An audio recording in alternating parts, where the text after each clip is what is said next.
On today's part of my take, we have the one and only Kirk Herbstreit, recurring guest, talking about his new book, talking about college football. A lot of great stuff. Lee Corso, an awesome interview with Kirk Herbstreit. We have college football back officially. The first games of meaningful football have been played. Who's back of the week? And then the Mount Rushmore of water. Before we get to all of that, we have a presenting sponsor. It is Dave & Buster's. We've been talking about Dave & Buster's for a very long time. Dave & Buster's adds more winning to anything and everything, from regular Friday nights to first dates and especially to watching the game with the guys. It all gets more ding, ding, ding at D&B's. And this season, there's no better place to watch football than at Dave & Buster's, because you get more of everything that makes game day so great. Dave & Buster's has 40-foot wide TV screens so you can get the best view of every game. Imagine watching the game at a regular sports bar on a tiny 12-inch plasma mounted to the other side of the room. It's like Michael Scott's TV. No one wants that. Go to Dave & Buster's. They also have new menu items exclusive to this football season, like the new chef-crafted Blue Moon pickles, because what's the only thing that could make watching a Bears game fun this season? That's mean that they put this in here. That's right. Blue Moon fried pickles, more drinks, more games, more space for friends. Dave & Buster's is the greatest place to watch football. And guess what? If there's a break in the action, every friend group has a guy or gal that's not that into sports. The time has come to include them in your game day plans, because at Dave & Buster's, D&B's, there's more to enjoy for everybody. They can game, win prizes, or just scarf down the table nachos while everyone else is watching the field. We have Dave & Buster's gear. You can see Billy wearing it. We're going to be wearing it all football season long. We're also going to be doing some live streams from Dave & Buster's.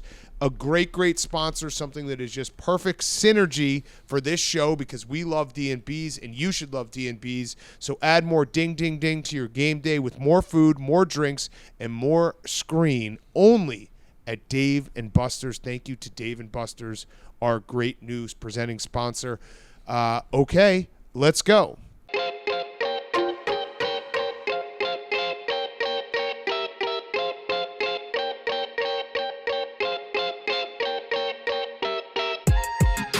Welcome to Part of My Take, presented by Dave & Buster's. Go check out, watch football at Dave & Buster's this year. Big screen TVs, games, menu, everything. Dave & Buster's, D&B's, ding, ding, ding. Today is Monday, August 30th, and I don't know if you guys have heard this one before, but football is back. Football is back. Also, congratulations to the Baltimore Ravens.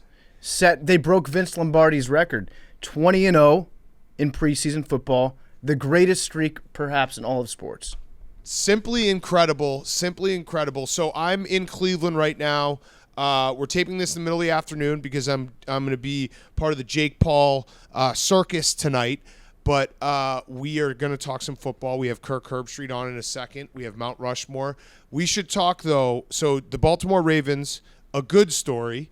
They are the preseason champs. We should talk real quick, though, about Scott Frost in Nebraska, because the first meaningful football game was played. The first meaningful football game points were a safety when a guy fielded a punt at the 1-yard line and tried to throw it out of the end zone. There's a ruse. They were attempting a ruse.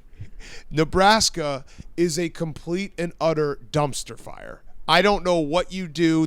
I don't know if you saw the graphics they were throwing up there, but Scott Frost is now 9-18 in Big Ten football games, 0 bowl games.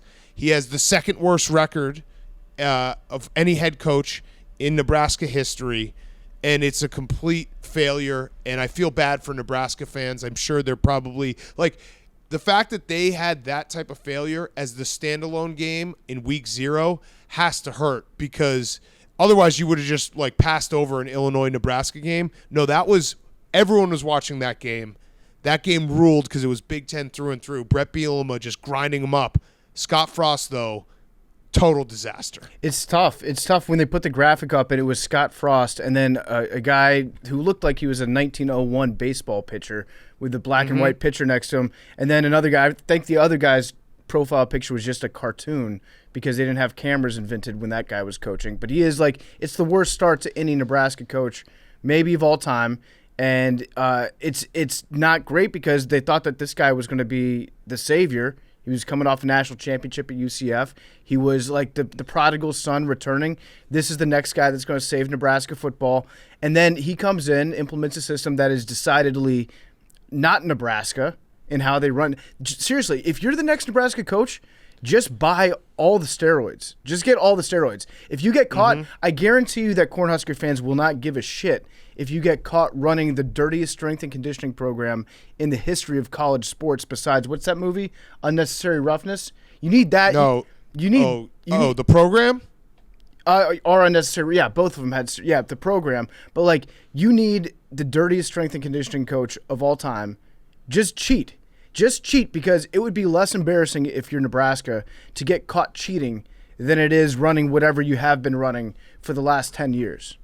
Yes, and credit to Bret Bielema, because I actually think he's going to be a good coach at Illinois, and he plays Bret Bielema ball. That drive to start the second half where he was like, I'm just going to run the ball down your throat for 75 yards was vintage Bielema, but this is like – the winner yesterday was actually sneaky Jim Harbaugh, because the prodigal son going home and having it being a failure now is like the big one is now Scott Frost, because Jim Harbaugh at least got Michigan to like within an inch of going to the Big Ten championship game in a college football playoff. Like Scott Frost, they haven't even sniffed it, and it's year 4. And I would actually say it's not even the offense he's running; it's just the fact that he keeps trotting out Adrian Martinez, who I've never seen a guy have an ability to fumble the ball at inopportune times more than this guy. Like, he just is like, oh, this would be this specific moment would be a soul crusher. Okay, now I'm gonna fumble. Picks, some fumble 6 at the end of the half. Yeah, if you're Martinez, and yes, it is a different Martinez.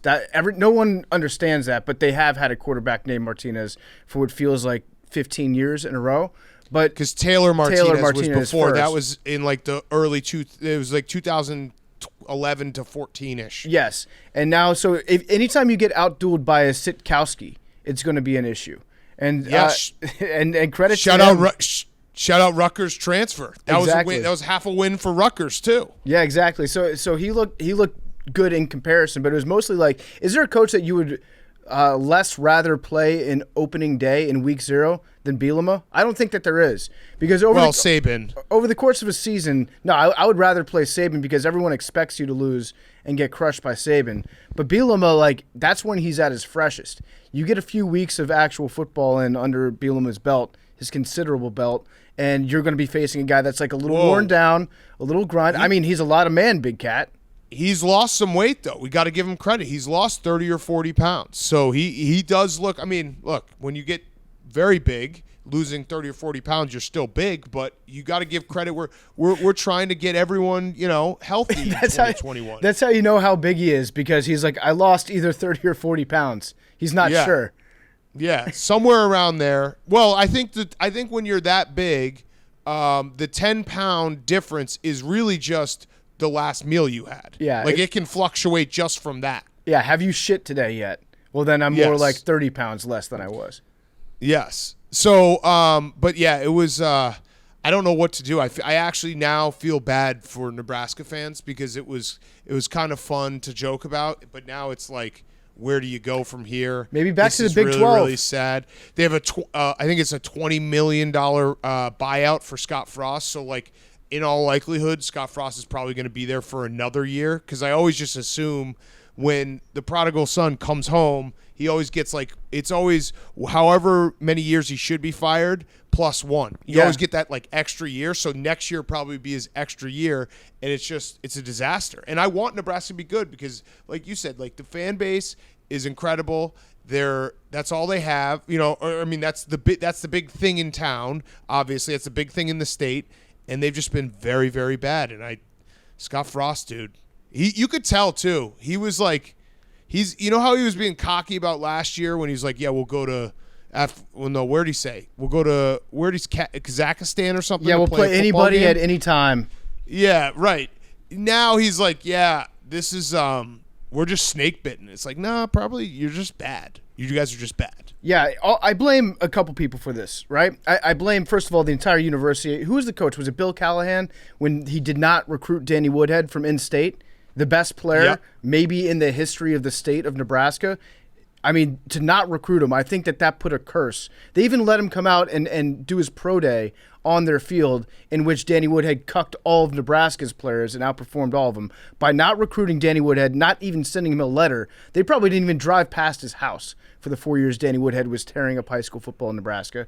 That put a curse on them. Number 2, I blame Warren Buffett. If you're the richest dude almost in America, and you're like the only thing in Nebraska besides the University of Nebraska, and you don't like sports, that you're a weirdo. You need to be contributing some money to the program. You need to be building up this program. He's a Creighton guy. Yeah, I don't like that. I think that you need to have an affinity for major sports in America if you're a billionaire, or else it's just a waste of money. You're just a money pit that we're all shoveling cash into nonstop. So I blame Warren Buffett. Like, just give some money to the football program, Warren. Yeah. I mean, I love college football, so I kind of love like the ins and outs of when like a disaster happens like this, and there's like, what are they going to do? Like the idea that like the AD might be texting boosters during halftime after Adrian Martinez fumbles for a fumble 6 with like a minute and a half left in the second quarter. He's texting boosters being like, so how much will you pay so that we can get him out of here? Like, it's $20 million. Can you cough up the money? Yeah, I like to think that Scott Frost was actively on Trulia at halftime. Just like, just seeing what the house could go for. See what the comps are out there.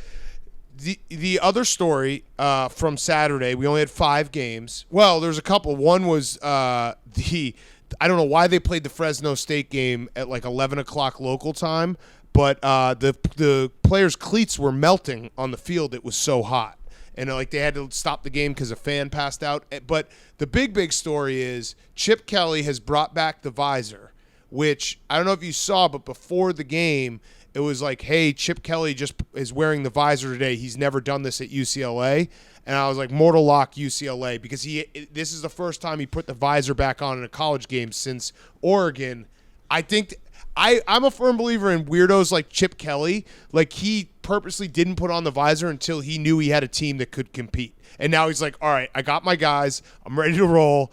Visor time. Yeah, because he wasn't really Chip Kelly for the last few years because he knew that the recruits weren't there. He knew he wasn't going to live up to the name of Chip Kelly. So why put yourself out there? Just fly under the radar for a while and then come back when you feel like, yeah, you've got a real chance. He looked good with the visor too. Sometimes Chip Kelly's weight fluctuates so much. I don't even know if it's his weight, but it's just how swollen he is on any given day. Like, sometimes he looks a little svelte, and sometimes it looks like he's got like with the visor, it's like a rubber band wrapped around a balloon, and then it like puffs out on either side. But he looked good on Saturday. UCLA looked good. There was nobody at all at the game. I think UCLA football, what is that, like the 50th, 60th option of stuff to do on a Saturday in Los Angeles? Well, and it's also they play at the Rose Bowl. Like, they don't play in downtown LA. So I think that obviously makes it, I mean, you know the traffic going to Pasadena. Yeah, I do. And you can't take the 405 there. It was on the same day as El Trafico, LAFC against the Galaxy, the classic MLS match, the derby. So, yeah, that probably explains why nobody went there. We should talk a little soccer right now. Cristiano Ronaldo is back at Manchester United. Yeah, he basically last second of the transfer window, Pinaldo was like, oh, where can I go get the most amount of penalties? All right, I'm going to go back to Man U. I have a little video for when he's ready to go that I have, a little Jeff Fisher video. Bubba's sneezing in the background. I don't, Man U fans, you should feel dirty. You should feel bad about yourself. Yeah, I mean, didn't he start his career there? It's coming home. Is a video a coming home video, Big Cat? Cristiano Ronaldo. Sometimes you have to go back, and it's just him kicking penalty kicks. Bubba just keeps sneezing in my face, and I don't know what's going to happen. He's allergic to Pinaldo. Now. Yeah, Cristiano Ronaldo's a little bitch. No respect coming from this side of the table to Cristiano Ronaldo. I won't even say his name. I like him. No, Hank.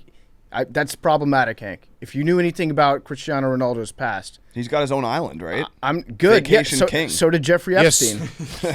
Yeah.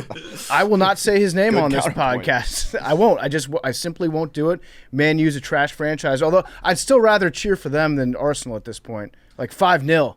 I mean, come on. Oh, they stink. 0-5. They stink. They're rubbish. Actually, it was funny because Jetski, who works with us, who does the graphics for Troops and ZA for the or for the Arsenal games, the streams. And we were at Rough and Rowdy on Friday night, and I think he was out, and he basically stayed up late to make all the graphics, and he was like essentially half asleep when he got in the car on Saturday morning. And I was like, yeah, did you see Arsenal lost 5-0?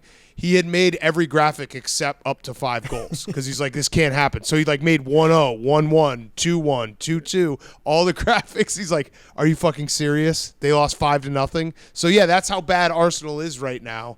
They're exceeding even the graphics for live streams. Yeah, just real bad, real bad showing by the boys from Arsenal. I'm Arteta out now. I think they should bring back. They should bring back Wenger, right? I've been Arteta out for a long ass time. Fuck that guy. I mean, can you imagine rooting for Man U when they're not even the best soccer team in Manchester? No, not me. I couldn't do it.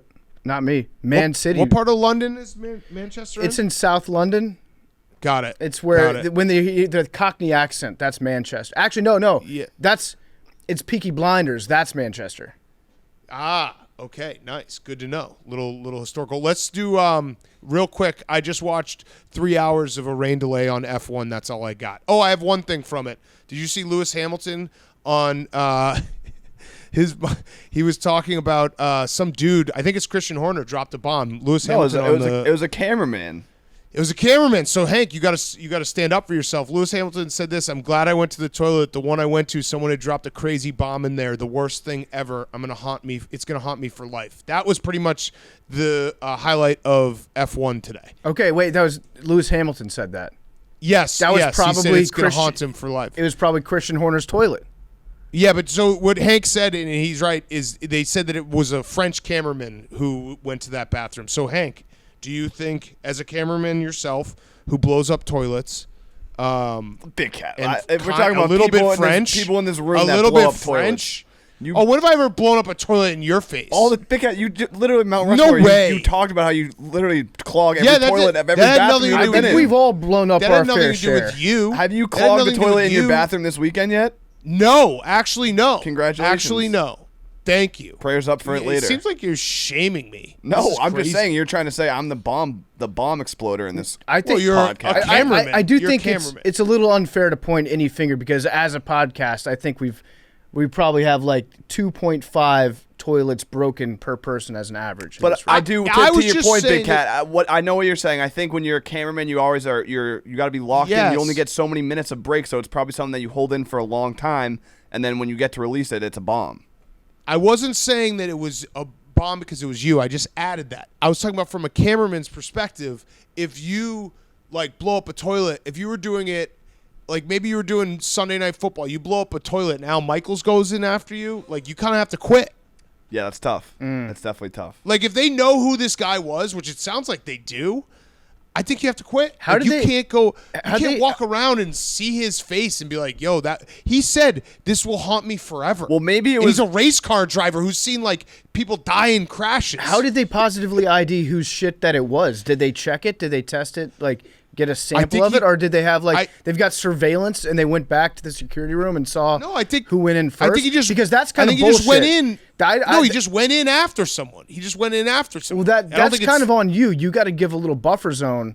Like if somebody walks out of a porta potty, you don't ask the person, "Hey, can you hold the door for me? I'm going in next." You got to give it a good 5-6 minutes to cool down. It's too hot. You can't go into a hot zone. Quit. Guns blazing. This guy's got to quit. He's got to quit. What other sports? Anything else that we got to talk about sports-wise? Yeah, there was a tie. There was a preseason tie. I didn't know that happened. It didn't even go into overtime. It was the Jets and the Eagles.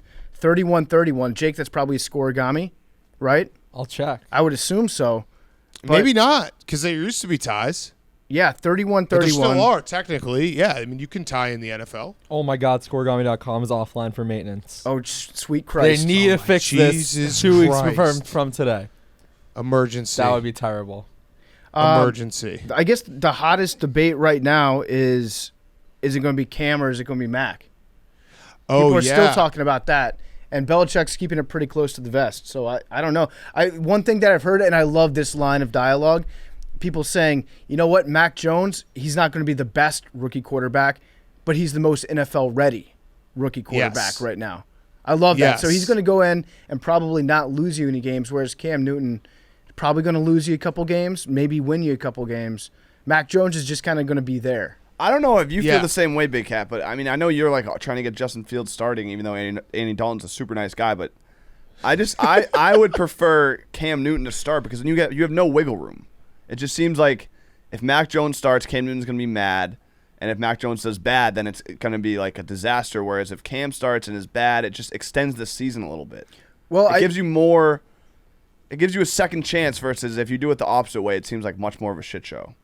I see what you're saying. I kind of agree with what you're saying. I think the Bears are a little bit of a different case. I'm more mad at just Matt Nagy like getting in front of everyone and saying we still have to evaluate Andy Dalton. Like that's more where my anger comes from, the fact that he's just lying to us and the idea of a quarterback competition never existed. But I see what you're saying. Like if Mac Jones starts, you might lose Cam Newton and then like not lose him, but you know, he's like, well, fuck this. I'm a starter. Yeah. And then if Mac Jones does poorly, but I don't know. I think Belichick's I guess the real difference here is like Matt Nagy, I think, is a fucking moron. Bill Belichick is a genius. Bill Belichick's going to do whatever is right to win football games. Matt Nagy's going to do whatever's right to try to save his job. So I think the motivations are different, and that's why if you're sitting in your seat, you like just trust whatever Belichick does. I think Matt Nagy has even moved on, though. I don't think that he's trying. His motivation isn't trying to save his job. His motivation at this point is just like, what can I do to get myself another friend? And so I think if I start Andy Dalton, he'll be my friend and he'll like me. So, Belichick doesn't give a shit about that, obviously. And you're right, like Andy Dalton has come off the bench a few times. Nice guy. In his career. Very nice guy. I know Hank hasn't said anything about Cam being a nice guy. Huh. Cam's a nice guy. Oh, nice guy. Oh, okay, nice. He's got nice great guy. fashion. Great fashion. We all love it, yeah. Andy Dalton is a great guy. MVP. Andy Dalton also didn't win MVP. That's true. That's a good point. That's a very good point. Yeah, so, and then we also had Urban Meyer. I just love coach speak so much because I think maybe a week and a half ago, he was like, yeah, we're still evaluating our quarterbacks. And then they traded Gardner Minshew for like a 6th-rounder. So it was neck and neck, Gardner Minshew, Trevor Lawrence. And then they traded him for a 6th-rounder. It happened that fast. Yep. No one knew. I tell you what, I wouldn't want to be the person that goes into the porta potty after Gardner Minshew because remember he said he wasn't going to take a shit all training camp because he didn't even want the phrase number 2 to like enter his dialogue. So it's going to be him up in Philly. I just feel like Philly doesn't know what. Yeah, that's right. Philly. Yes. I feel like Philly has no idea what they're going to do with this season. It's like chaos. It's utter chaos. Like because even the people that kind of like Jalen Hurts are like, we like Jalen Hurts, but this guy's clearly not the answer for us. Like they don't have a clear direction at all. It's just kind of like pandemonium in Philadelphia right now. I think without looking at the Eagles' schedule, and my very uneducated guess is that Philly's going to play decent to start the season. And everyone's going to say, wow, look at Jalen Hurts. And then they're going to – because they don't have, like, the super talented roster. Then they're going to fall off, and everyone's going to say, well, the league figured out Jalen Hurts.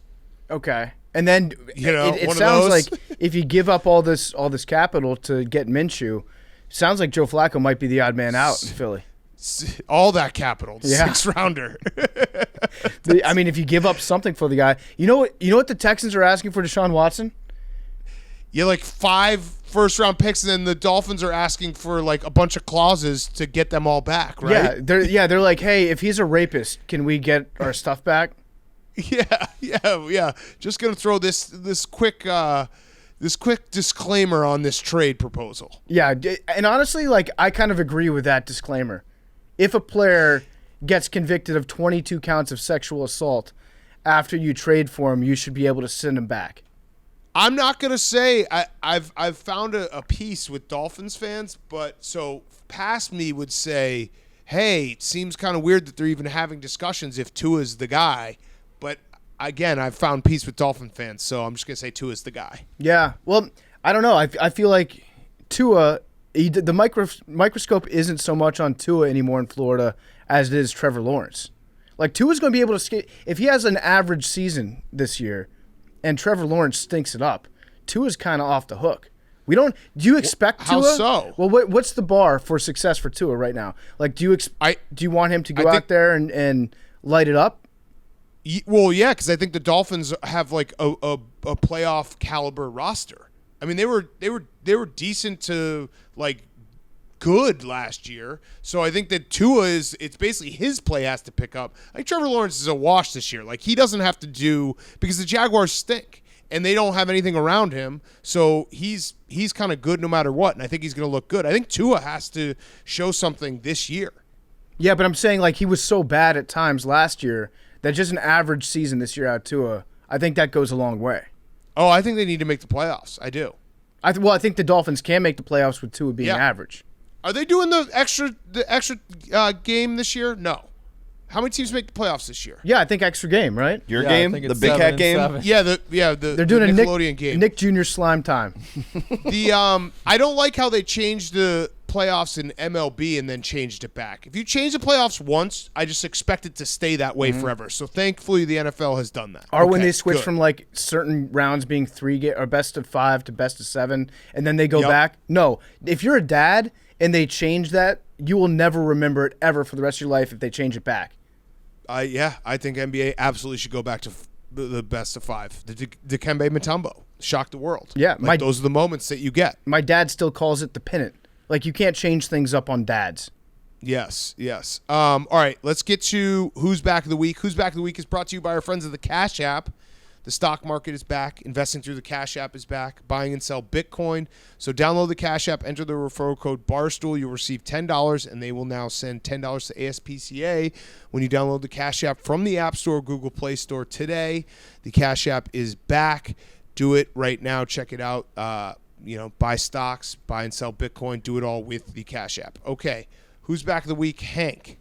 My Who's Back of the Week is Trent Dilfer. Ooh, all right. Did you guys see this video? Yes. The Dilf. Yes. Dilfer is a high school coach. This is actually kind of a foreshadowing to. You think that was assault, Jake? Not really. So this is a little foreshadowing to our interview. We talk about it with Herbstreit. Dilfer is a high school football coach now, and there was a viral clip that went out on Friday or Saturday of him, like apparently a player talked back to him, and it was like Dilfer trying everything in his power not to assault him. Like he was up in his face, screaming him. He was kind of like walking towards him, and the kid was walking back. Like he wasn't really like pushing him. Like his arms didn't extend with the push, but he definitely walked him back, was screaming in his face, just alphaing the shit out of him.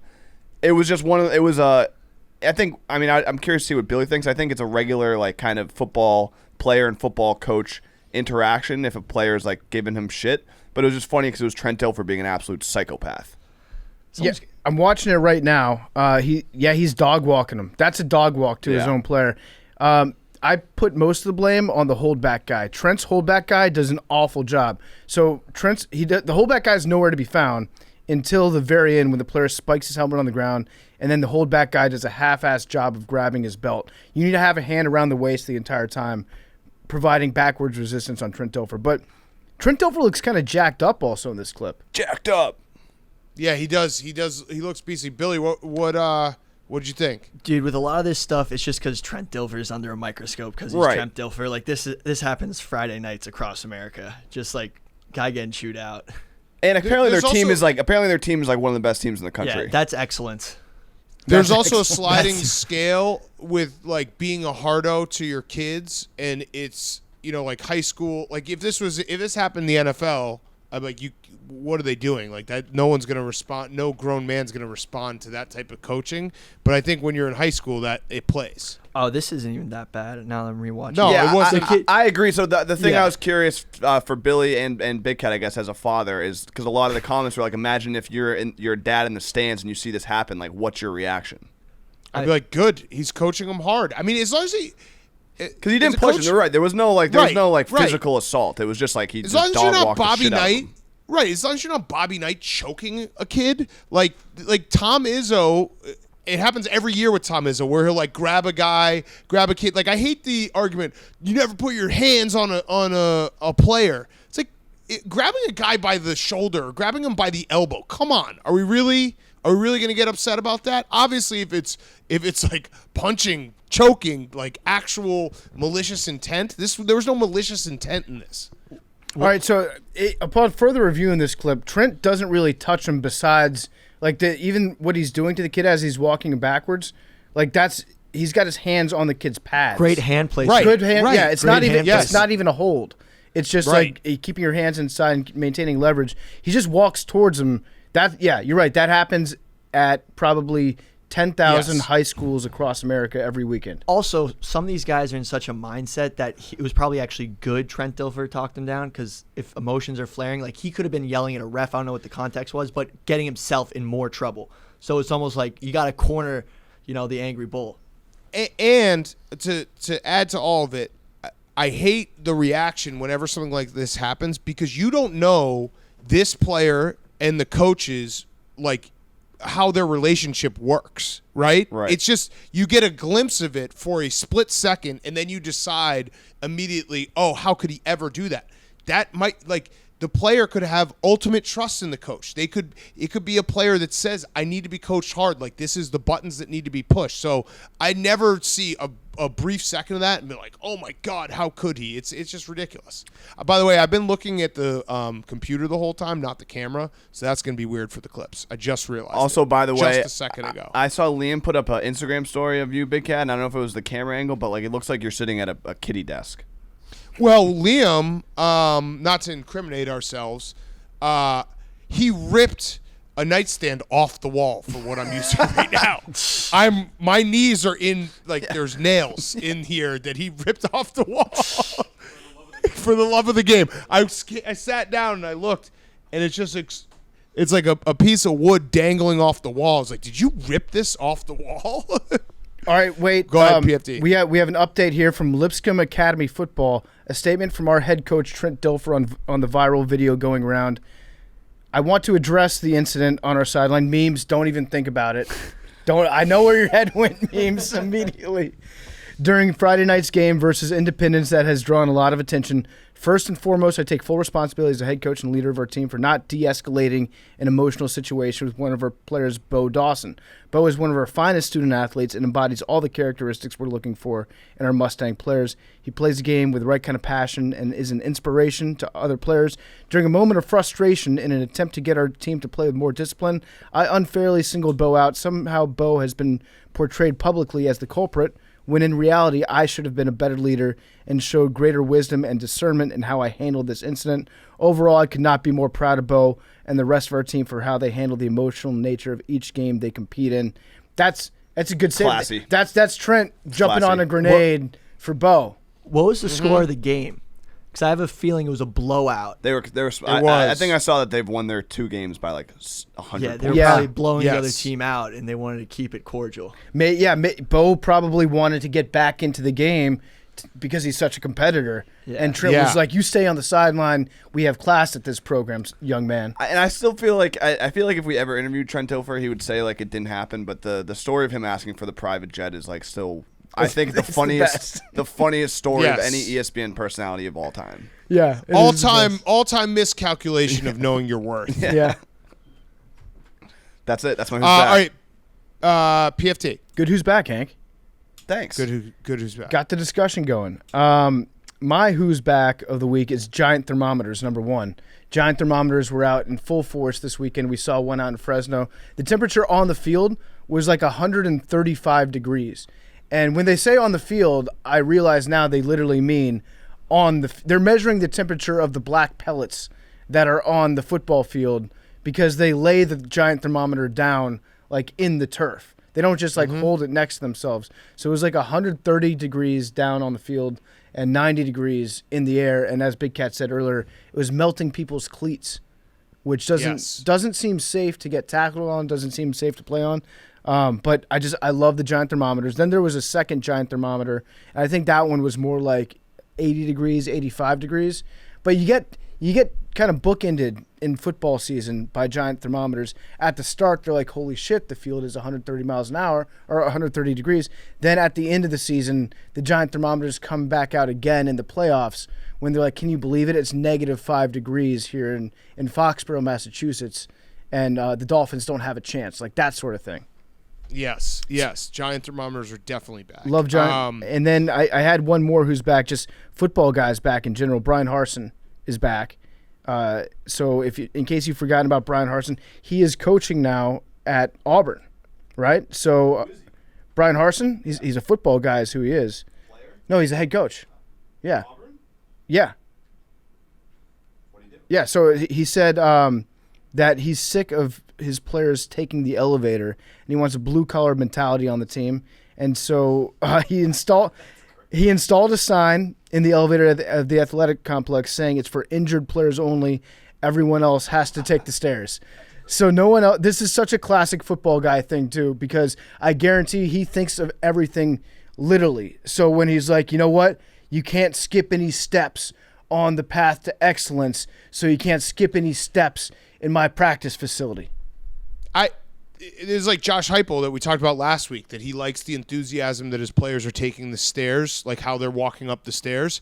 It just, every time we hear something like this, it makes you realize why Nick Saban just keeps kicking everyone's teeth in. Yeah. Because like these guys are worrying about elevators and stairs, and Nick Saban is just rolling out 5-star recruits and first-round draft picks and just demolishing everyone. Yeah, if Nick Saban figured out teleportation, he would just teleport his players from the weight room to the practice room, or the practice field to the film room to the cold tub, and he doesn't give a shit how you get around the place. He's just like, okay, we're gonna be better, faster, stronger than everybody. Yes. All right, my Who's Back of the Week. 2 of them. One is Kanye. Donda finally dropped. I listened to it once through. I like it. I think it's good. There's some good songs on it. I know that Kanye has. If you throw out an opinion on Kanye, like I just tweeted simply, I like Donda, because I listened to it one time through, and I thought there was, I don't know, 5 or 6 songs that I liked, and a couple that I really liked. And I just had to mute the conversation, because there's just, if you have an opinion on Kanye in any form online, it's just an immediate lightning rod. Yeah, it's okay. That's my official review. Donda, it's okay. Yeah, I liked it. I liked a couple songs. I mean, there's like 40 songs on there, so if there's a couple bangers, why not? There's a lot of filler. I feel like Kanye wrote this album and he envisioned it being a soundtrack to a movie that he has not produced yet. And so, which is coming. Yeah, I'm sure there'll be a accompanying film that goes along with it. So there's a bunch of stuff on the album that's like people chanting, or just songs that aren't really songs, but kind of like background stuff. But yeah, you're right. There are a couple good tracks on there. So I'm glad that he's back making music again. That's what I'll say. Welcome back, Kanye. Absolutely. And then my other Who's Back is, so obviously right now we're recording this in the middle of the hurricane that's hitting Louisiana. We have friends in Louisiana. We love Louisiana. So we're hoping everything's okay. But the Who's Back that's related to that is fans of rival teams taking it one step further. We always joke about fans who throw out the like, hey, as a Jets fan, like I hope Saquon Barkley gets better.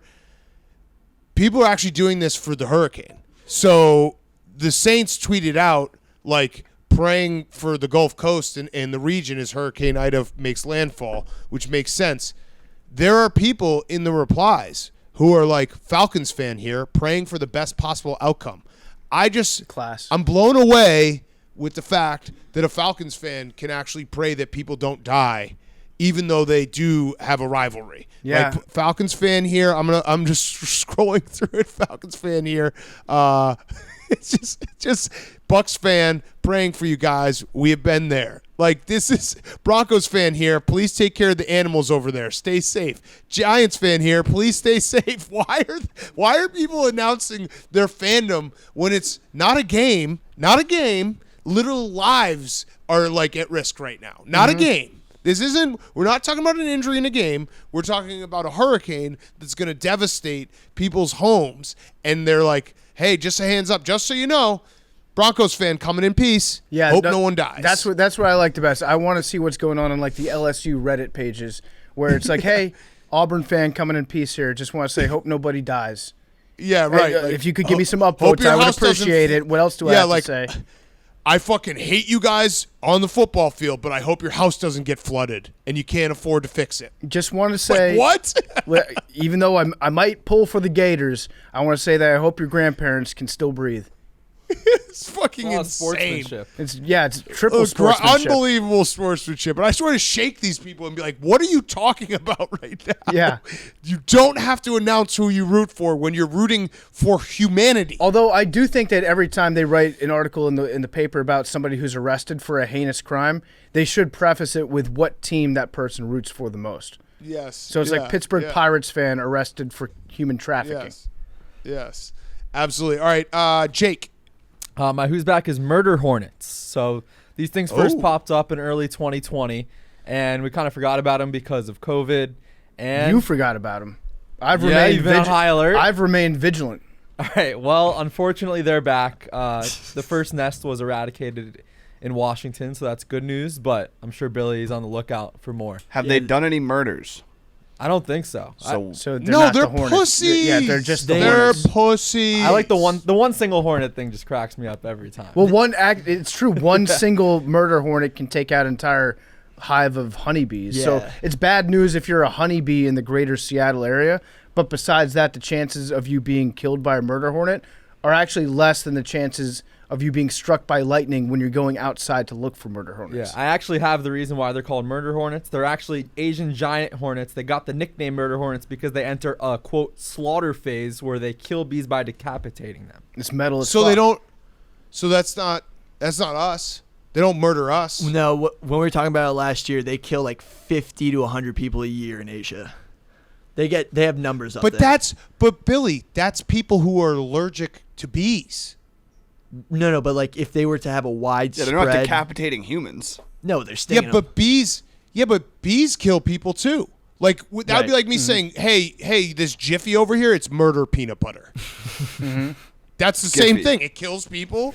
I think it also Is it Jif? Is it Jif? It's Giphy. Oh, it's Giffy. Yeah. But that's like that would be the same thing. Like, this shrimp cocktail, it's murder shrimp cocktail because it kills 20 people a year. But they actively seek out to sting. To who? I think it also kills people who aren't allergic. I think it's like their venom is bad. I think you could probably die if you got stung enough, but you'd have to be a real idiot to like if a swarm of murder hornets started to follow me, I would simply walk away from the bees. I'd simply grab a hose and nuke them. Oh, you know what I would do? It's very easy. You just lift your shirt up over your head, and then you walk away. That's it.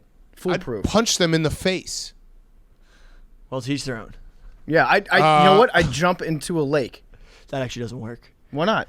They wait for you above the water. No, they don't. Yeah, they do. No, they don't. They don't have memories. They do. No, they don't. They're relentless. Billy, you don't know. That's actually true. They myth-busted it. I'm pretty sure. Really? The bees waiting for people above the water. I'm pretty sure. They just did a study that came out. I'm said that if you go into a lake, the bees are still going to be seebs. You could be right, Billy, but your ability to like be super confident and then just add I'm pretty sure at the end is always amazing. All right, Billy, who's back? My who's back is the natural order of things. Unfortunately, as we see, Trevor Lawrence will be the starter on the Jaguars, and unfortunately, Sam Ehlinger is out with a tweaked ACL, sprained ACL, so he will not be starting. The Sam Ehlinger beating out Trevor Lawrence prediction has not come true. For now. You had your week though. That was a great week. Did you see his spin move out of the sack to the wheel route up the sideline this weekend? Like that was amazing. Well, I mean, so far what we've seen on tape, I think Billy was right. I don't think that you can make an argument that Billy was wrong in his assessment based on what we've seen at the NFL level so far. Exactly. Yeah, and Billy, you should not feel down about yourself because when you make a take like that is so out there, the fact that you even have like a percent to stand on right now is incredible. Like that week was incredible for you. It was awesome. Like it was the highlights were amazing. Lighting up. So you deserve credit for that. All right, let's get to our interview. We got Kirk Herbstreit coming up. Awesome interview. Talk college football, his new book, some life stuff, Lee Corso. It is all brought to you by our friends at Chevy. Chevy's the greatest truck ever created, the Silverado. It is literally the greatest truck ever created. I drove one. I love it. If you're thinking about becoming a truck person, the Chevy Silverado is there for you, because the Chevy Silverado, it is the strongest, most advanced Silverado ever. It's dependable like the people who drive them. The design is big, bold, and commanding. This truck turns head. It's a partner with grit and determination, and anything is possible with Silverado in a partner like that. So tailgating, hauling, towing, maybe going to a game this year, having the guy with the truck at a tailgate is the best. Absolute best. Moving day, helping out friends, road trips, it's all there with Chevy Silverado. Chevy Silverado is the greatest truck that's ever been created. If you're thinking about it, you got to become a truck person. The strongest, most advanced Silverado ever, and use code PMT or TAKE when you buy your Chevy Silverado. They'll give you $100 off. Thank you to Chevy, our wonderful sponsor. Chevy Silverado is the best truck ever created. Okay, here he is, Kirk Herbstreit. Okay, we now welcome on recurring guest, Kirk Herbstreit. College football is back. Also, he's got a new book. It's called Out of the Pocket, Football, Fatherhood, and College Game Day Saturdays. So I have some questions about the book, but I wanted to talk about football first. Yeah. So college football is back. Walk me through the levels of excitement and what goes through your mind when we get closer and closer and then eventually get to that point of, okay, it's college game day. We're here. We've made it through this summer. Are you like at the end of this August, like, just jumping, like ready to go? I don't know how you guys feel. I don't know if I've ever looked forward to a season more than right now. Like I'm watching the College World Series and watching some of those baseball crowds and the beer flying and water flying on home runs. I mean, I was thinking that was college baseball. I was like, I can't even imagine what college football is going to be like on these campuses. So I'm fired up. It was dreadful to call games in empty stadiums and not have the normal, like going to Madison and seeing tailgating and just feeling that energy leading up to a game and doing the game. As you guys know, I mean, the NFL is great, but the college game just offers a whole different level of energy. And to not have it a year ago makes me, I think, that much more amped up for it this year. It's absolutely true. College football and basketball, you need the fans because, a lot of people who are not college football fans would be like, why do you watch? There's only 3 teams that can win it every year. Well, I watch partially, and I'm a fan partially because of the game day experience and everything that goes into it, tradition, all those things. So not having like the bands was terrible. Man, first of all, anybody who says, why do you watch it? Because there's 3 teams that can win it. I don't know. I don't really watch football because it's all about a championship. Like I watch it because I like to watch a good game. I like whether you're betting on it or you're just watching it. I don't think it matters. The postseason sucks. I mean, we have to fix it. It's got to get better. The best regular season, the worst postseason right now in sports. So that has to be fixed. But that doesn't mean I can't enjoy when teams get together, like you said, whether it's tradition or it's a rivalry or it's a hyped up crowd, like you go to Iowa City, for example, or you go to anywhere, anywhere where it's a full stadium and people that are lunatics that are just passionate about their team, and a good team goes on the road into that environment, it's fun to watch. So it's just competition. If you don't enjoy competition, then you probably won't like college football. Yeah, if you watch Iowa and Iowa State play, like week 2, and you're like, well, this doesn't matter because neither of these teams is Alabama, you got a big dump in your pants. Like sports probably isn't your thing to begin with if that's what you're going to hold it up over. And when it comes to like having the fans and the passion in the crowds, when you were broadcasting, did you hear the like overdubbed like fan noise that they would put in? Was that coming through your headset? Did they pipe that in through the speakers in the stadium? Yeah, I mean, I think when I did the NFL game with the Giants and the Steelers at MetLife, I think it was into the stadium. You could feel that. A lot of the college, I did a handful of college games where there was just nothing. I'm telling you, it was the most bizarre thing to just have no reaction. Like we did a Michigan, might have been Michigan, Minnesota, Michigan, Wisconsin. I can't remember who it was. And it was family that was the only ones allowed, moms and dads. Uh-huh. And it was, I don't know, a couple hundred people in the stands. And there was no crowd noise dubbed in. So the games where you heard crowd noise, and at least the college games, It was just, as far as my experience, it was what was in the stadium. I did a Georgia game, and it was 20% full, and the noise was amplified because you're used to a dead stadium, and there was 20,000 people in there, and it was really, really loud. That was actual fans. But yeah, I think the NFL is the only ones that work their NFL, another level of technology. They work their crowds into the broadcast itself. Well, yeah, the Falcons have been doing that for years. They've just been pumping that in. They've got experience with that. I'm glad you brought up the NFL thing, though. Are you going to do another game this year? I think we are. With them going to week 17, remember ESPN used to have that doubleheader at the beginning of the year. That was the game we called last year with the Steelers and Giants. This year, with week 17, I think they're going to push us to the end of the year. So it'll be the last week of the regular season games. I think we're going to do a game that week, and then where it'll go from there, I'm not real sure.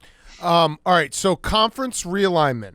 I know that you have no say. I know that you may not even know what exactly is going to go on, but in times of trouble, we always look to someone else to tell us it's going to be okay. Yeah. So tell me it's going to be okay, because I'm a realist.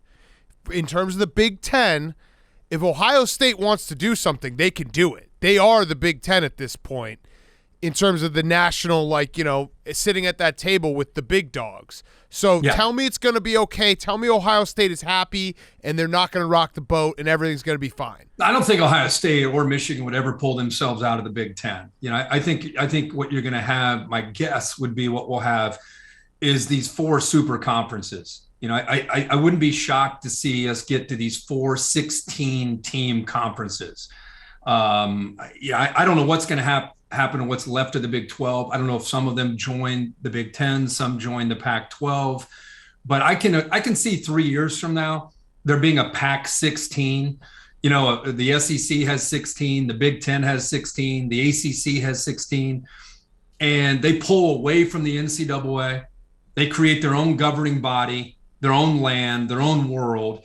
What I think is essential is, I don't know how you guys feel, but Roger Goodell, you guys love him, you hate him. I know you guys hate him. But think about this. At least you have one voice as the commissioner of the NFL. Roger Goodell is not the commissioner of the NFC South or the commissioner of the AFC West. Roger Goodell is the commissioner of the NFL. College football, we have Greg Sankey, who's worried about his own backyard, right? He's worried about Texas and Oklahoma coming into his yard. His constituents, his coaches, his presidents, his ADs, his fans, his players. The guy out in the Pac-12, he's worried about his little world. Kevin Warren's worried about the Big Ten. We've got to find a commissioner of college football. One voice. All these other conference commissioners report to him.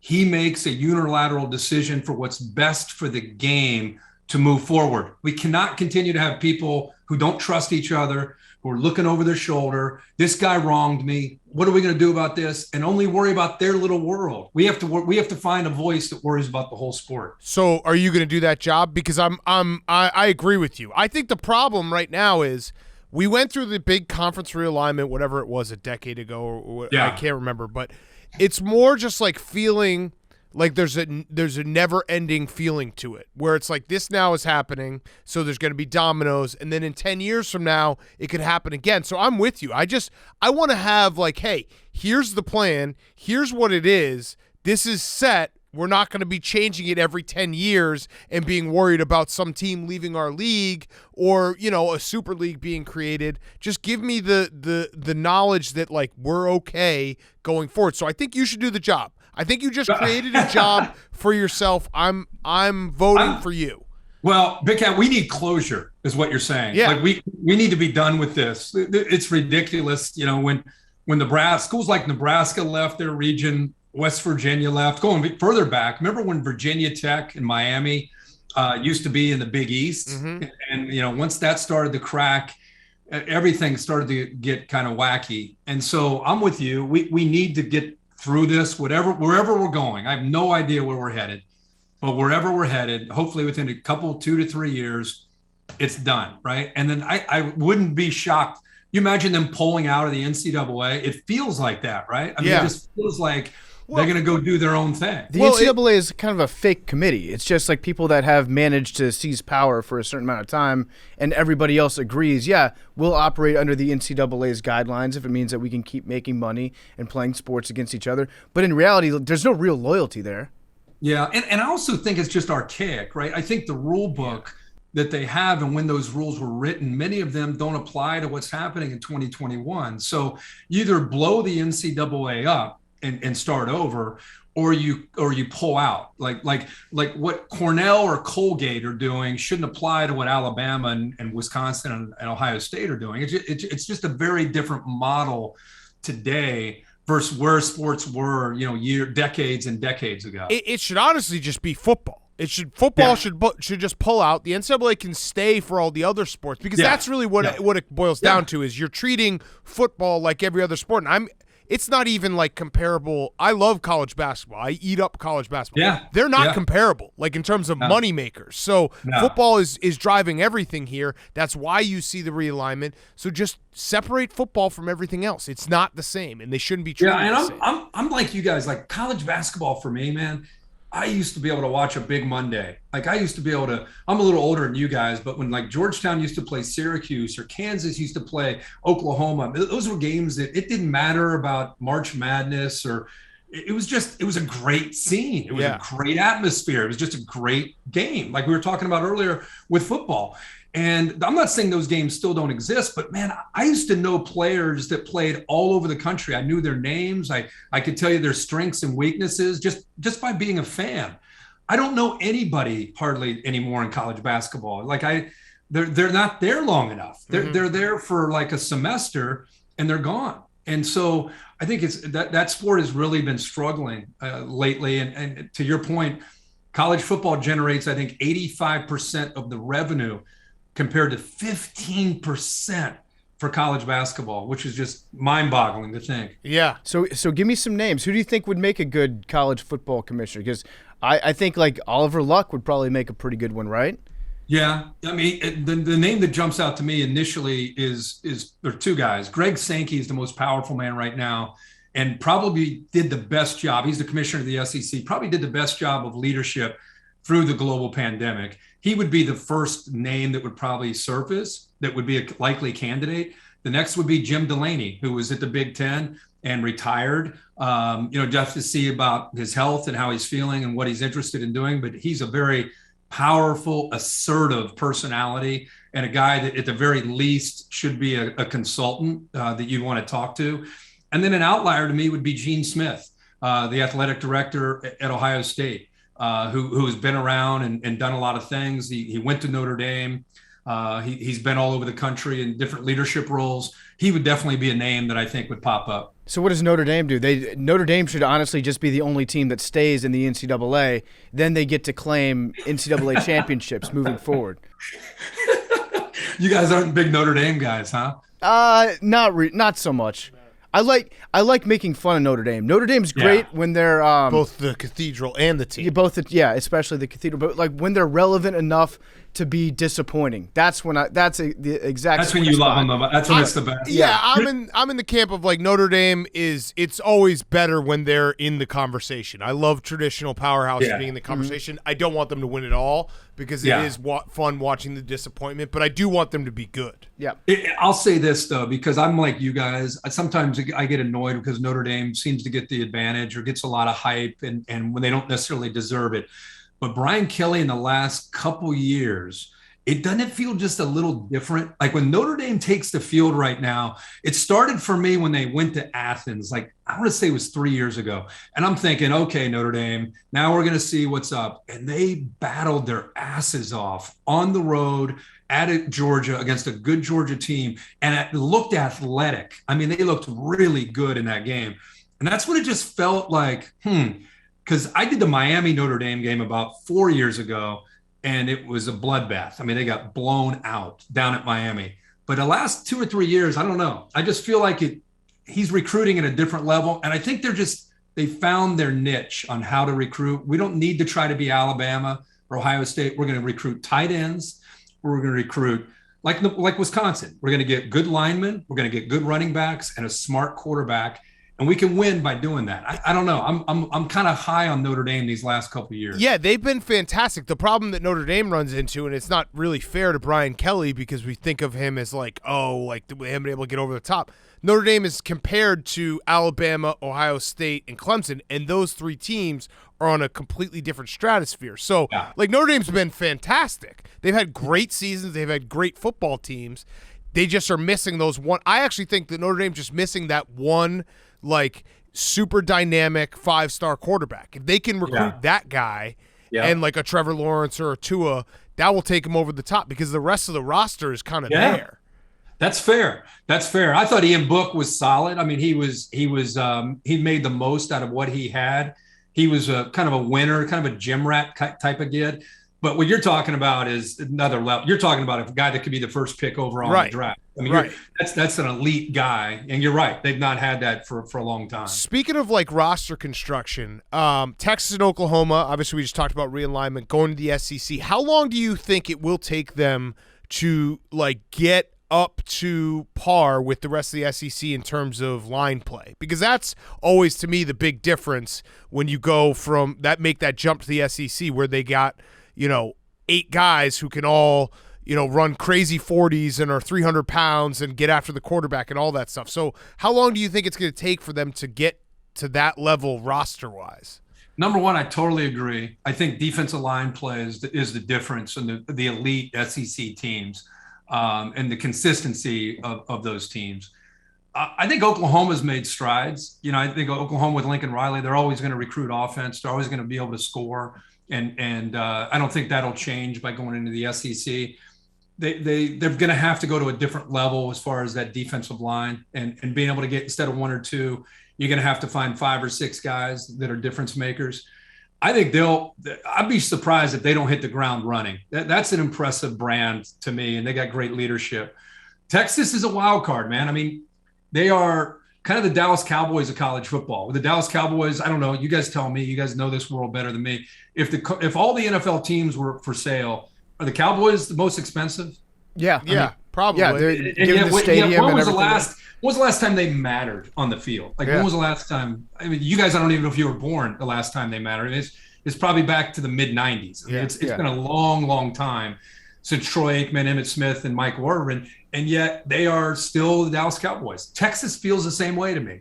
Like, Texas has not really been Texas since Mac Brown, maybe back in 2009 when they were in the national championship. They've had some decent teams since then, but it's a pretty good run between, when they were relevant to now, and yet their brand is still as big a deal as it's ever been. And now you have Sark that gets thrown into it. Sark left Nick Saban, and he's one of the hottest play callers in the country, and he's going to take that Nick Saban blueprint along with a little bit of Pete Carroll mixed into it and take it into Austin. We can predict, we can throw it against the wall, what we think he's going to do. I think he's going to do well, but no one's been able to win in Texas, like, for a long time. So I think it'll take them, obviously, a much longer time. But I got confidence in Sark that he's going to be able to get them going. I just don't know how long that will take. Are they up and running by the time they go into the SEC? Are they going to have to try to grow once they get into that conference? Mm-hmm. That's what I think is going to be the key because, like Charlie Strong, Tom Herman, they both seemed like great hires at the time. Both those guys, they both had proven track records, not only of being a great college coach, but also the recruiting aspect that goes into it. And then for whatever reason, maybe it's the power struggles behind the scenes in Austin that they weren't fully able to master all that. Some of the off the field stuff, it wasn't able to work out. So I'm with you. I feel like if Sark doesn't get it going before they get into the SEC, they're not going to be able to immediately capitalize on pulling some of those great recruits out just by being like, hey, we're Texas, we're in the SEC, come play for us. I talked to a guy one time in Texas, and he said, Jerry Jones is the owner of the Cowboys. He said the Texas Longhorns have 9 Jerry Jones. Mm-hmm. Yep. And it when you're winning, it's probably not a better place to be a winning head coach than to deal with the underbelly of Texas. But when you start to lose, it can get ugly, and it can get ugly in a hurry. And those people that were inviting you to those cocktail parties are now talking behind your back. And so there's a lot of potential toxic relationships that can go on if you're not checking every box. Sark knew that before he went. He talked with them when he went into his interview, and he addressed all of those things. So I don't know how you handle that. I don't know how you control that, but that's what's pretty much eaten the head coach alive. I remember Red McCombs, when Charlie Strong got done with his opening press conference, said, "Yeah, I don't think we made a good call here." It's like he hadn't even recruited one player yet. Red McCombs says, like, Charlie Strong, you know what? I thought he would be a great coordinator. Yeah. Right. And Tom Herman was supposed to be the perfect hire. That was the guy, the story and everything. Yeah, I know. I mean, he was if he wasn't going to Texas, he was going to USC. I mean, he was the hottest name there was, and you could see what it did to him. So it's not as easy as, I mean, you would think, like, you guys been to Austin. I mean, you see their facilities. Yeah. You see that campus. You see that city. It's like the best city, one of the best in America. Most beautiful facilities. The high school football in that state, legendary. I mean, it's all like you would think an autopilot. And yet you get down there and you're just wondering, like, okay, how come Mac Brown wasn't able to keep it going? And how come Charlie Strong, who was like the man at Louisville and did great things, he had no chance? And Tom Herman, who was this can't miss, hotshot, young, up and coming head coach, he had no chance either. So there must be more to it than just recruiting and the city and the facilities. So hopefully Sark can get it going. I mean, just to add to the point, you can learn everything about the politics of coaching at Texas when Shaka Smart, basketball, was a slam dunk hire, and he just left for Marquette, which is it's deemed as a downgrade, but it's like he couldn't juggle all the things that go into being a head coach at Texas. Well, one thing I'll add to this, just as like a little bit of a caveat, they're not as passionate about sports.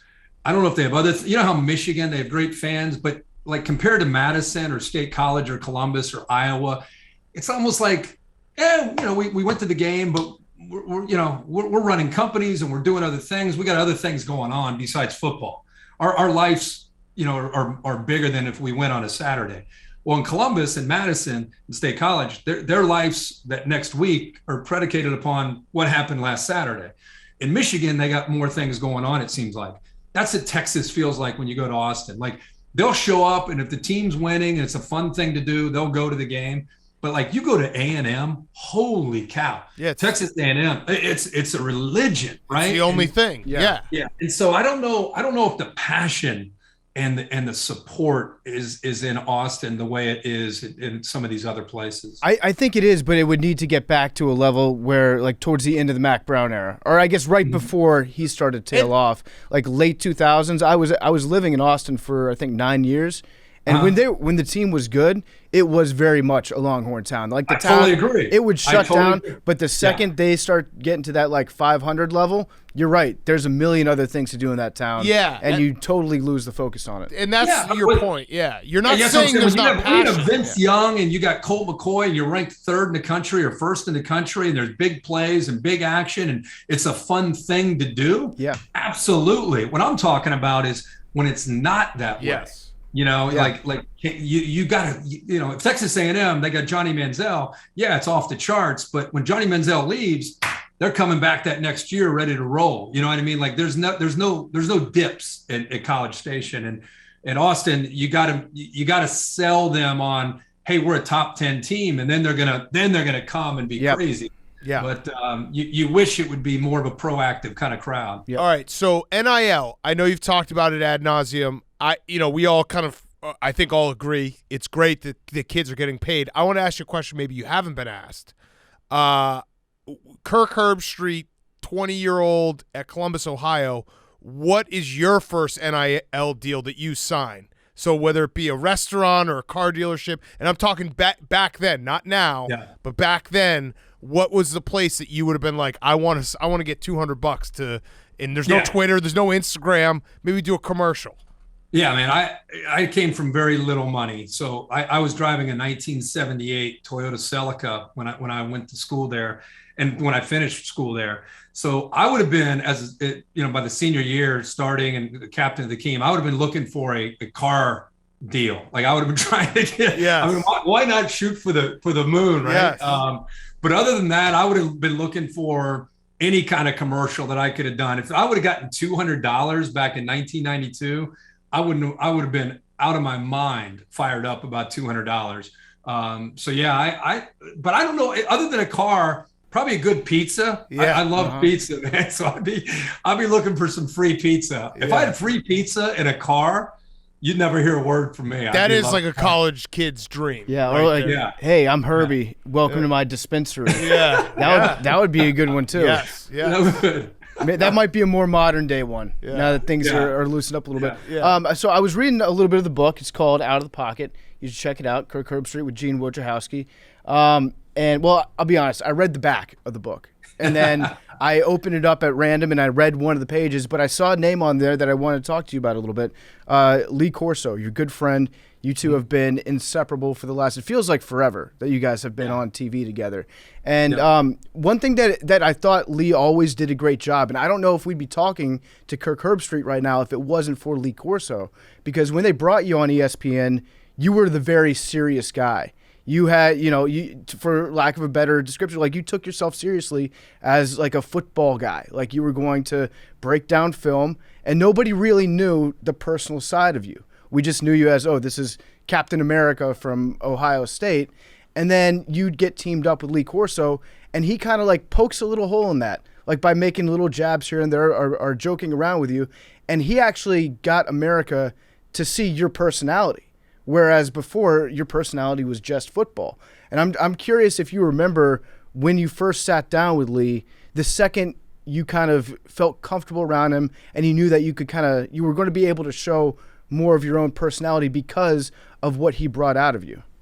Man, that's a great observation, and it's dead on. I didn't look at myself. I didn't take myself ever too seriously, but it was more of, I thought I was hired to be an analyst. You got to go back. This is 1996, and there weren't a lot of studio shows on TV, and they hired me, I thought, to break down film and be a football analyst. And I remember one game, we had to get ready for a bowl show, and we only had like an hour and a half to get ready. We were going to do like 35 bowl games, and I had Felica digging in, and I'm going over every game, and I'm going over all these notes, and I'm like out of breath, like here we go. And we do Michigan and Arkansas, and I talk about it in the book, and I go into maybe a minute long on Michigan and the offensive coordinator, and they're going to do this, and Arkansas plays 4 down linemen. They're going to play inverted safeties to try to stop the running game. Michigan, all this football stuff. And Lee looks at me when I get done. He's like, "Are you done?" And I go, yeah. And he goes, "To me, this is Michigan and Arkansas. It's pickup trucks against the Cadillacs. I'm going with the pickup trucks."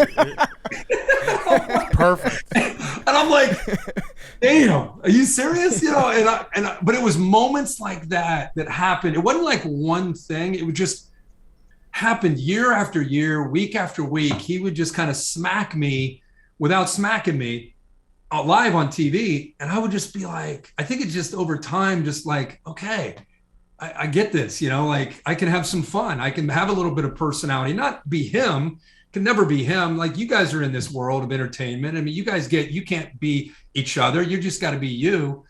But all of a sudden I realized I was allowed to have fun and be, if I had a thought that might be against the norm, it's okay to say it. And so I think it just happened naturally over time. But you're right. I wouldn't be here. I wouldn't have had the career that I had if I didn't sit next to Lee Corso. It's like if somebody like Kenny Smith, if you talk to Kenny, I bet when they talked to him, when he first became an analyst, he got done in the NBA, he thought they were hiring him to be an analyst because he's kind of a serious XO guy.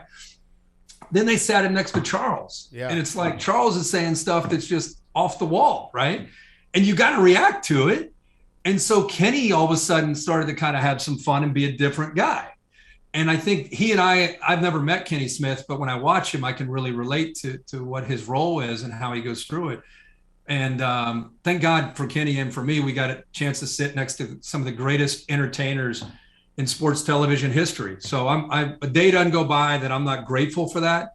because I'd still be sitting there breaking down football and being boring, which to me is not the way to go. If you want a long career in this. I think that's fine, but it's great to see somebody reacting in real time to somebody like Lee Corso or Charles Barkley, and you get to relate to that person as they're kind of going through the same emotions that you would be going to watching Lee Corso say something like Cadillac versus pickup trucks, and you get to show off a little bit. So I think it's been a great combination seeing you guys over the years. Yes, absolutely. I appreciate it, man. And when I first started, I was terrified. I was, if you look around the room at ESPN, this is way back in the 90s, everybody, even on TV today, everyone won Heisman's, they won Super Bowls. They're known for their playing days. Look at Troy Aikman, Tony Romo, Chris Collinsworth. I mean, you could name all the players that are on there.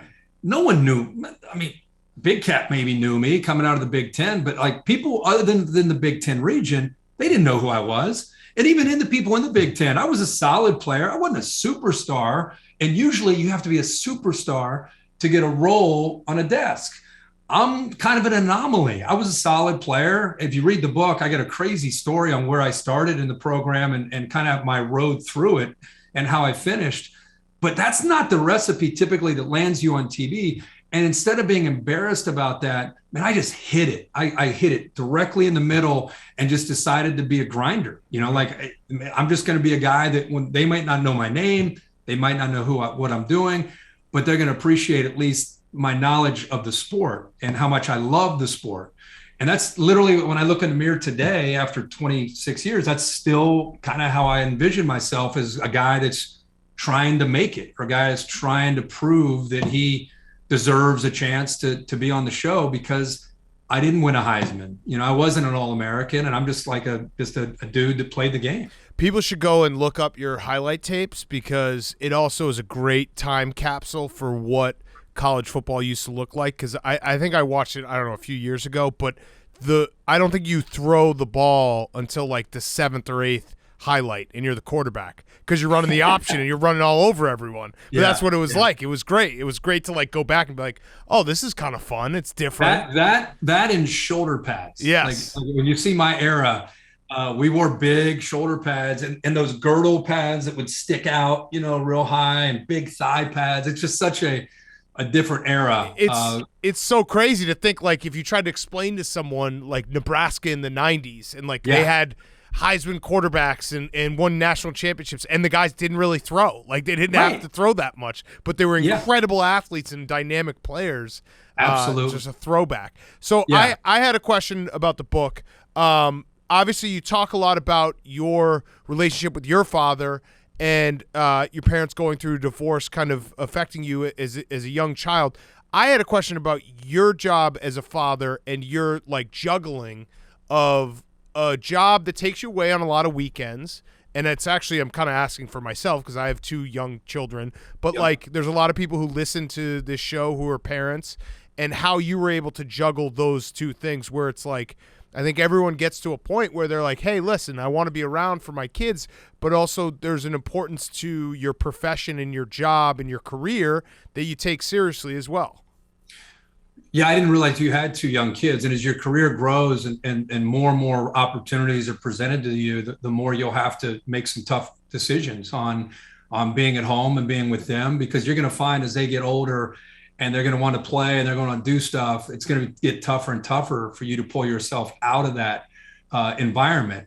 For me, I was very fortunate to be able to work for 4 months out of the year. And so for 8 months out of the year, I was like Mr. Mom. I'm home nonstop 7 days a week. And I took full advantage of being home. Like, I was very involved as their dad. And in the book, I talk about my dad. Once my parents divorced, my world was turned upside down. I went to like 8 schools in 9 years, and my dad was in and out of my life. And I didn't have anger. I don't know if your parents are still together or not, but in my case, I didn't have anger or resentment. A lot of kids go through that. I had more like an emptiness. Like, I wanted more of my dad. I wish he was around. I wish he would listen when I talked with him. And so what I found was I wanted to try to fill the gaps when I had kids. And so man, I'm just present. I try my best. I'm by far not this perfect dad, but I know one thing for sure is I've been involved in their lives. Like I'm not, my wife doesn't need to tell me, hey, don't forget, Jake has a test on Thursday, or, hey, don't forget to take him over to practice. Like I already know all that stuff because I'm living in the front row of their lives. And I wanted to be able to do that. So when I had to leave, I didn't have like, man, I wish I would have done more with them kind of feel. I took advantage of the time that I had while I was home. Mm-hmm. And it made me feel okay that when I left and I did my work and I grinded. And then when I came back, they were always the priority. As long as I always, in my own mind, made my kids the priority and I still had time to do my work, then like they'd go to bed and then I would crank, for 4 or 5 hours, or they'd go to school and I'd crank, but if they were home, I never wanted them to feel like there's dad again doing work. I just didn't want to be that way. And so I guess that would be the advice that I have is when you're there, be present and just make them the priority. And you'll have no resentment. Just remember this, man, the days are long and the years are fast. Mm-hmm. And that's so true when you have young kids. Yeah. I saw a quote too that summed up my life. My kids are two and 3 months, but it's my two favorite times in life are being with my kids and being without my kids. And it's so true because it's like on a Saturday I'm like, wow, there's a lot, and then the minute they go to sleep I'm like, I kind of want to wake them up and play with it, and like hang out. Dude, you're at 2 and 3 months. Yeah. Okay, and you travel a lot for your job, right? Yeah. We'll do another one of these in 5 years, and I promise you're gonna be like, yeah, I've been doing more and more on virtual lately. Yeah. Yes, definitely. No, I already feel the pull. I know, and it's it's admirable though what you've been able to do, because I think it's like being a parent is very, very difficult. So being able to juggle both is credit to you. It helps to have the private jet that ESPN pays for that you get to fly around. No, they don't pay. They don't pay. They pay if game day is in one spot and the game I'm going to is in another spot. Yeah. They'll do that, but anything else is that's your own done. I love that you constantly have to like remind people that ESPN didn't actually buy you an airplane in your contract. Despite there's some other rumors that have been put out there in the past that I've heard about. Yeah. I know, man. I know. I'm like, what? I think when not Sean Dilfer, I think. Yes. And I was like, what are you talking about? Dilfer dude? wanted that PJ. Listen, if you don't ask for it, you're not going to get it. So I guess I wish they flew me around privately. The only time they ever do that since I've been there is game days in Eugene, Oregon, and I'm calling a game in Austin. Mm-hmm. They'll make sure I get from point A to point B, but getting to Eugene and getting home from Austin, that's on you. And those days are crazy. Whenever you guys do it, it kind of blows my mind, where you're like, hey, I just saw them at game day in Ann Arbor, and now they're calling the 3:30 kickoff in Miami. What the hell's going on? Yeah, it's wild. I mean, it's a buddy of mine, Darren Brown, he works at Wheels Up, and he's an executive there. And so he understands that world. But I mean, on those kind of weeks, it's game day. It's, all right, get out, see you from Ann Arbor. And it's like, as soon as the camera goes off, immediately security, like we go to a car, we get to a local FBO. 15, 20 minutes later, you're in the air, you're flying, and then you land and you got a group there waiting. And they just get you as fast as they can to the stadium so you're not late. Luckily, I haven't been late to a game yet. But knock on wood. Been close a couple times. Knock on wood. Has anybody suggested that you do, like 2 games in a day after doing game day, or like flying you out to Hawaii for the nightcap? Mm-hmm. Oh, I'd love that. That would be a lot of fun. If Hawaii ever gets up in the top 25, I may have to do that. Yes. Mm-hmm. All right, so I had one last question. This has been great. Everyone, go get the book. It's called Out of the Pocket with Kirk Herbstreit. It's football, fatherhood, and college game day Saturdays. Some great stories in there. My last question is, give us a dark horse. Give us a dark horse team that could crash the party this year, because there are the usual suspects that we all know, but give us the team that you maybe have seen in your research, like, hey, if things go well here, they could be, we could be talking about them in the playoff. All right, so if you're a group of 5 team, as we've learned, it's next to impossible to get up into the top 4. So how do you get into the top 4? Remember, UCF was trying to do it for years, going back to the BCS, Boise State, all those teams. I think Cincinnati made huge strides a year ago. And the fact that they went to the Sugar Bowl and played a powerhouse like Georgia and really outplayed them, they just didn't. They got beat at the end in a close game. But if you looked, I think in the AP, there's 7. Mm-hmm. What do you need to do when you're a group of 5? You need non-conference games to show the committee that you can play with the big boys. They have 2. They play at Indiana, which is the top 15 opponent. Indiana's for real with Tom Allen, and at Notre Dame. Cincinnati plays at Indiana and at Notre Dame. If by chance, with a veteran team, virtually everybody back from a year ago, they win those 2 games and they run the American, Cincinnati becomes the wild card team that could kind of get up there into the top 4 and take one of the behemoths out. So that would be the one team that I think is like a group of 5 that can get up into the top 4. Iowa State might be another one, but they're in the Power 5. Yeah, Luke Fickell's done an incredible job. It's such bullshit that Ohio State has like so many guys they could just be like, all right, like each team has like their dream hire, and you see how it goes sometimes with Jim Harbaugh. Yeah. If Ryan Day decided tomorrow to go to the NFL, they just have Luke Fickell step into that role, Ohio guy through and through, and they wouldn't miss a beat. It's not fair. Here's what's an interesting wild card to that. If Ryan Day, I can't imagine Ryan Day leaving unless the Patriots job opens from Bill Belichick. He's a New Hampshire guy. There might be something there. But if Jim Harbaugh were to ever just say, you know what, mutual agreement, I'm going to go back to the NFL or whatever he's going to do, and that job were to open up for whatever reason, and Luke Fickell kept being the hot name, Luke Fickell would have an interesting dilemma potentially. Really? Well, much like Bo Schembechler. Yeah, Bo Schembechler, yeah. I mean, Bo was an Ohio State guy, and he went to Miami, and he never thought he'd go to Michigan, and he turned Michigan into Michigan. Luke Fickell is there's no more of an Ohio State guy than Luke Fickell. And if that job opens up, though, man, whoa. That might be the only way that Michigan could get up to par with Ohio State. That's my point, is what better way for Michigan? Quit trying to figure this thing out. Just go get one of theirs. Bring him in. That's what they did with Bo. In 1969, they did it, and it worked. Yeah. It wouldn't shock me. Now, I don't know if he would take it, but it wouldn't shock me if that job ever opened up. If he would be the guy they look to. God, that'd be awesome. I would love it. People would hate it in Michigan until they started playing. Yeah, and they'd be like, no, and it's true. But also, it'd be like a weird, sneaky, low key win for Ohio State, being like the only way you can beat us is to get our guy to become us. Yes.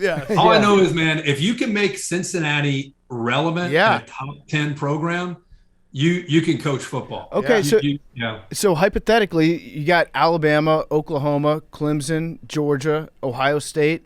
They all lose a game. Cincinnati's undefeated. They're in. They're going to be in. They're in. I think I don't know who would be out. It would depend on the scenario of what you just said. But Cincinnati goes undefeated with the schedule that they have. There's no way, with all the noise that it's not fair, and there's no way they'll keep Cincinnati as a preseason top 7, and they play Notre Dame in South Bend, Indiana. I don't believe it. And they play Indiana. Texas A&M will have like 3 losses, and they'll be like, well, they're 4. Like, there's no way. You're saying it right now, but there's no way. Right now. No way. Right now. I'm telling you, if Cincinnati is undefeated, they're going to be in the playoff. Against a one-loss SEC team? One-loss SEC. No, I don't know. All right, I'll bet you steak dinner on it. I'm saying an SEC team will be in, but I'm saying that you're not going to put. So, like, if it's Alabama and it's Georgia and it's Oklahoma and it's Ohio State, there's no way Alabama and Georgia would go in over an undefeated Cincinnati. Okay, I'll bet you steak dinner on that. If it's Alabama, Oklahoma, Clemson, Ohio State, they all have one loss. Yeah, they're all going in. Who are you taking out? Again, it would depend on who lost and when they lost. Right. You know what I mean? It's hard to. I get that. Look at it. But the college, just those names and the size of those schools, I will believe it when I see it. Yeah. Okay. That they'll put this a is college fun. like This Cincinnati. is good. Yeah. This Cincinnati, I like it. But undefeated look at Cincinnati. us. Hey, we're getting mad at each other.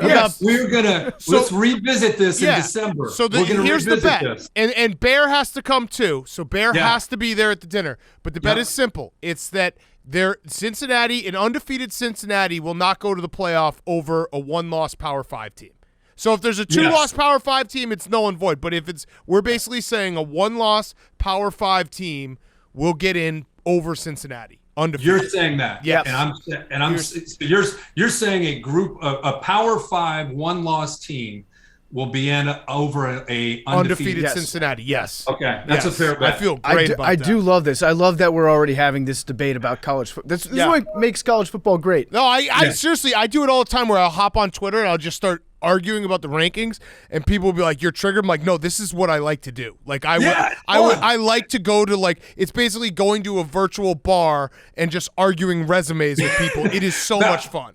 Now, here's what we got to remember: we need Luke Fickell to beat Notre Dame. Yes, in South yes. And they got to beat Indiana. It's a tall task. If that happens, that'll be by September. We'll basically know. Then at that point, they're just trying to avoid being upset. Yeah. If well, style points. But then it also gets into blind resume season where maybe at the end of the season, maybe Indiana's not as for real as we think that they are. SMU's not playing well. Yeah. That's fair. They have to go 2 overtimes to beat them, that kind of stuff. Temple keeps it close in the fourth quarter. Who knows?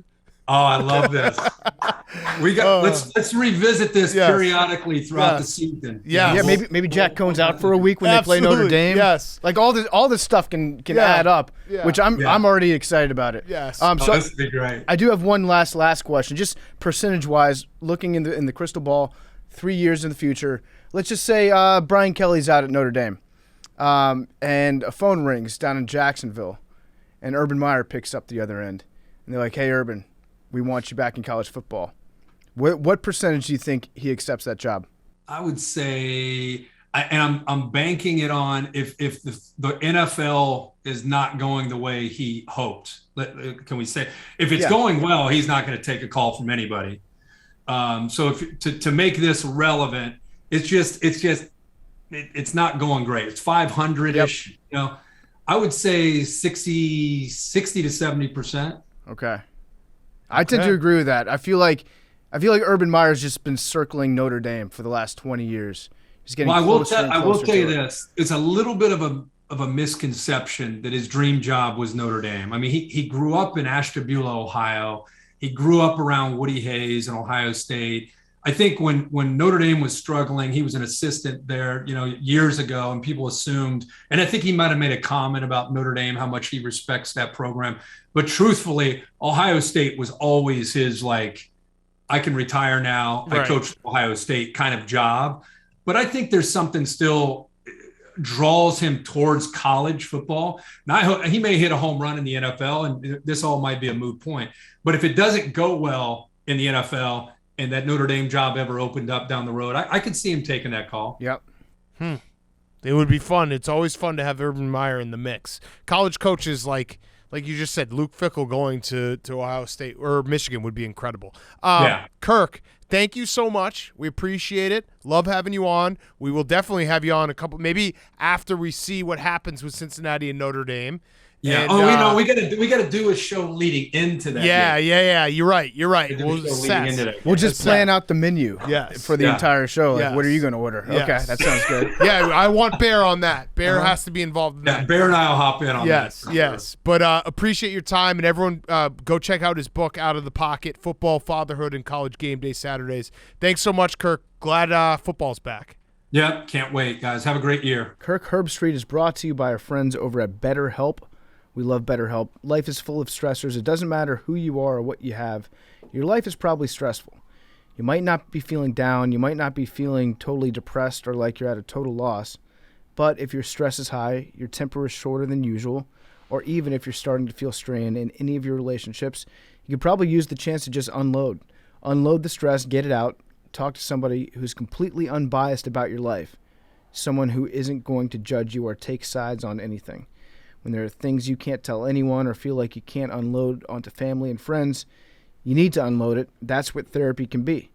BetterHelp is customized online therapy. It offers video, phone, even live chat sessions with your therapist, so you don't have to see anyone on camera if you don't want to. It's much more affordable than in-person therapy, and you can start communicating with your therapist in under 48 hours. Unload the stressors, get some unbiased feedback.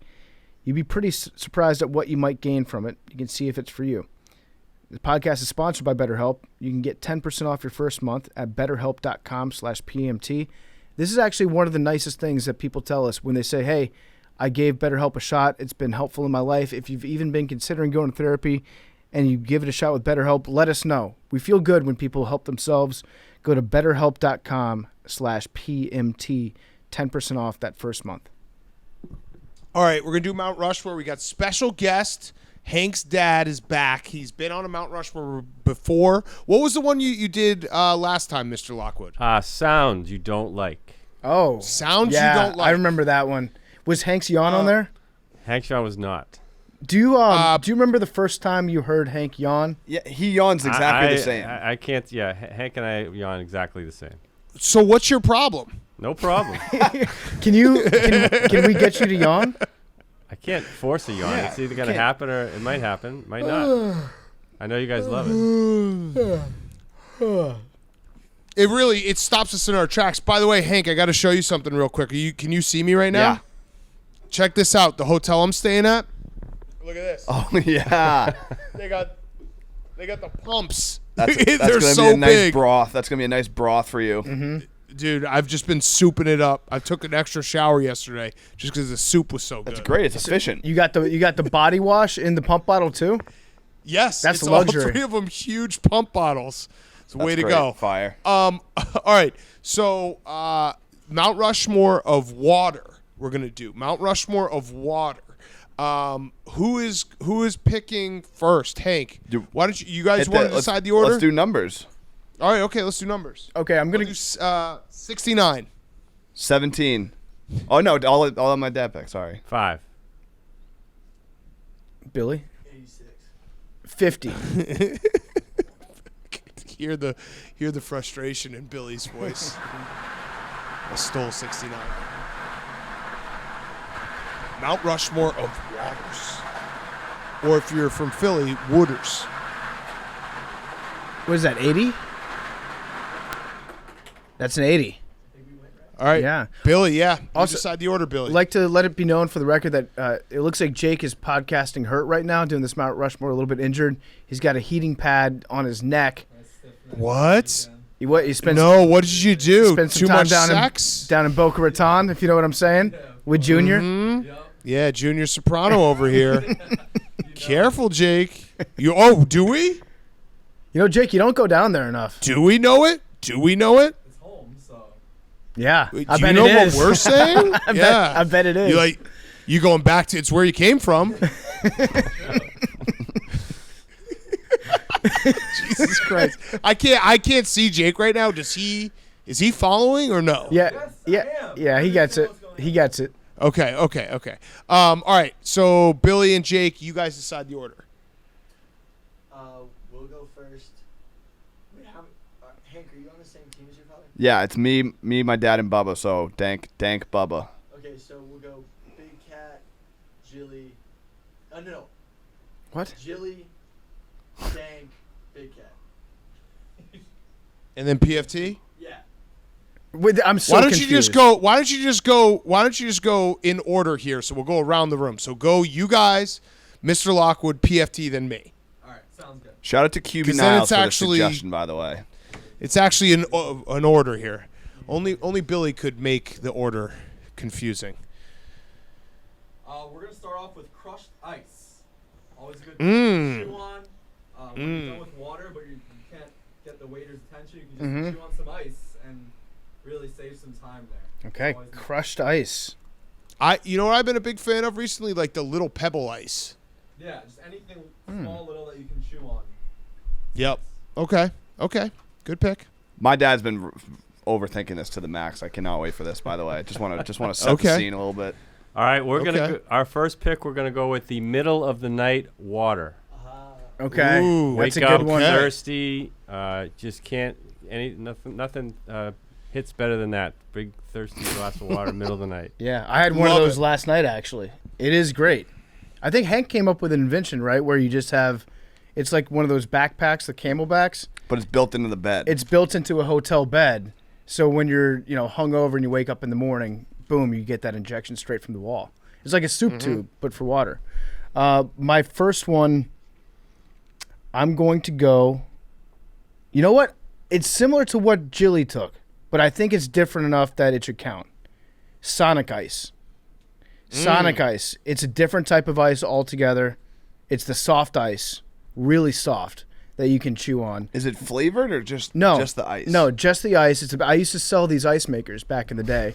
They use evaporative. It's a whole process. What didn't you sell? Well, it was all for, I sold literally everything.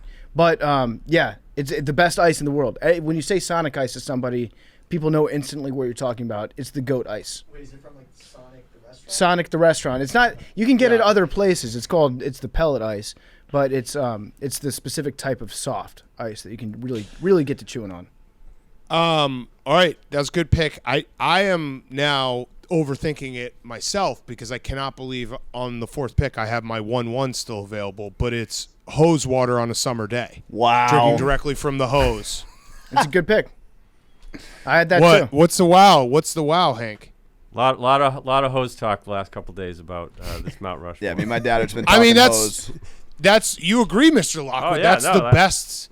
Like you're playing wiffle ball or something, just get right up to the hose. There's nothing better. I thought it might still be available on coming back around. No chance. I said Big Cat's going for it, and Henry said maybe. I would have taken it 1-1. All right, my second pick is going to be drinking the glass of water you have when you get home after a long night of drinking, and you're like, this is the one that's going to save me the hangover. Yeah. Mm-hmm. Like, okay, like I'm like you think you've done something responsible, like you're almost drinking a genius medical cure. It's not going to, but in the moment you're like, good job, pat yourself on the back. You had one glass of water after you drank all day. Mm-hmm. I think it is a hangover cure. I think when I get hungover, I'm like, I didn't chug a bottle of water before I went to bed. Mm-hmm. Yes, and it really does. Yeah, you like, or sometimes you'll even like get up out of bed, like you lay down and then you get up out of bed. You're like, I gotta have that glass of water because it's the only thing that's gonna keep me alive. Mm-hmm. But it doesn't ultimately matter if you've drank enough, but it's still a great thing to have. I drank 9 shots of tequila right before I went to bed. Oh, shit, I forgot to drink. Yeah, Well, that's why I'm hungover. It's because I forgot to have my 12-ounce Deer Park before I hit the hay. Mentally, you just need that. In college, we used to beer bong water at the end of the night. Oh, I used to do that the morning after. I'd get up, and I would fill up the entire funnel with water and I would I'd be like, okay, I'm healthy now. I'm ready to go. My body's good. You just, for some reason, it feels like a medical cure. All right, my next pick, I'm surprised this one lasted so long. The ocean. I'm taking the ocean. Okay. I think you got to pick which one. I don't know. I think just like the ocean in general. But all so you're one not ocean. Pick It's all one ocean. It's all okay. connected. Okay. But they're all connected, Jake. It's like the Pangea of water. Yeah. Just the ocean. You got inside that ocean. You got waves. You got all these fish. Like 99% of the stuff in the ocean we haven't even discovered yet. Have you ever done one of those things where you scroll down and it does like a simulated deep dive into the ocean online? It just keeps going and going. It shows you the animals that you see there at different depths. The ocean it'll fuck you up. The ocean is awesome. It's a great pick. Thank you. Okay. Great pick. All right, we're going to come up with Wait, before you do it, can you just rank your oceans just as a side? Power ranking oceans. Number 1, Pacific. Yep. Number 2. I mean, it's the biggest. It's by far the biggest. And I know people will say it's not the size of the wave, it's the motion of the ocean. That's not true. It's not true at all. It's all about girth. Right. Number 2. Right, guys? Yep. Number 2, I'm going to go with the Atlantic Ocean. Number 3, the Arctic Ocean. Okay. And people sleep on the Arctic Ocean, but you give it like 250 years, that's going to be a tropical paradise. And then number 4, I've got the Indian Ocean. We still haven't found that Malaysian plane. Who knows if it's actually there? Yep. All right, good ranking in the oceans. All right. I forgot the Antarctic. It's not an ocean. Oh. That's no such thing. Wow. Yeah. Okay. This is now getting contentious, boys. A study. They just came out with a study. The Antarctic Ocean is actually the biggest, coolest ocean ever. Yeah. I heard it on Joe Rogan's podcast. All right. Go ahead, Mr. Lockwood. All right, we're going to go with the hot shower. Oh, good choice. Good choice. Good choice. I had it. Always feels good. Yep. Nothing like Especially turns your day around. Yeah, specifically, I wrote down specifically, which this is not like you can't take it in a specific setting here. You get hot shower, but the best hot shower is after like cold rain. You get caught in a cold rain, and you get a hot shower after, that's the best. Or like a day on the mountain. Yeah. Yeah. Yep. Hot shower. Yeah, when your like skin is like so cold you can barely feel it, and then you get the hot shower, you get that like stinging sensation. It's the best. Or if you're like a detective that's trying to solve a big case and you just blast the hot shower into your face and you slam your hand against the wall, you just think. That's in every single cop movie ever. Yep. Or if your best friend just pulled off a huge heist at the airport. Yeah. And you're like smacking the wall really hard. That's a great hot shower. It is a good one. Yeah. Very relatable to all of us, I would say. Mm-hmm. Yeah, the biggest heist of all time. Yes. Actually taken, but what about the first glass of water the next morning after a night of drinking? That works. That's fair. I think that plays. Yeah, that's a good choice. Yep. I mean, that plays. Yeah, sure. Oh. You're still drunk the night before you had that glass of water. So you're saying we like 4 a.m. We picked like middle of the night. You're saying like 7 a.m. Yeah, 7 a.m. That's pretty close, but sure. I think Okay. that plays because I had that on my list too. Yeah. Yeah, that works. That When you're works. actually thirsty. When you're actually thirsty. Yeah. It plays, Billy. And next, who doesn't love going down the water slide? Is that what they call it good now? one. The kids Going up all those steps. heading down to Boca. Warren, going down. No, that's a great one. I love a good water slide. One of my favorite activities actually is driving past a water park and then just staring at the slides as I'm driving for like 3 seconds too long to be driving car responsibly. Just like turning my neck and be like, oh my God, look at all those water slides. Yeah. Yes. Okay. Good picks, guys. Mr. Lockwood. All right, we're gonna go with watermelon. Delicious. Ooh. Good in the summer. Always good. Okay. Great Okay. choice. Great choice. Great choice.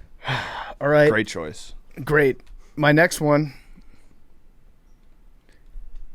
Okay, so Hank invited his dad to participate in this Mount Rushmore. I thought that was very nice, a touching father-son moment. Who doesn't like something like that?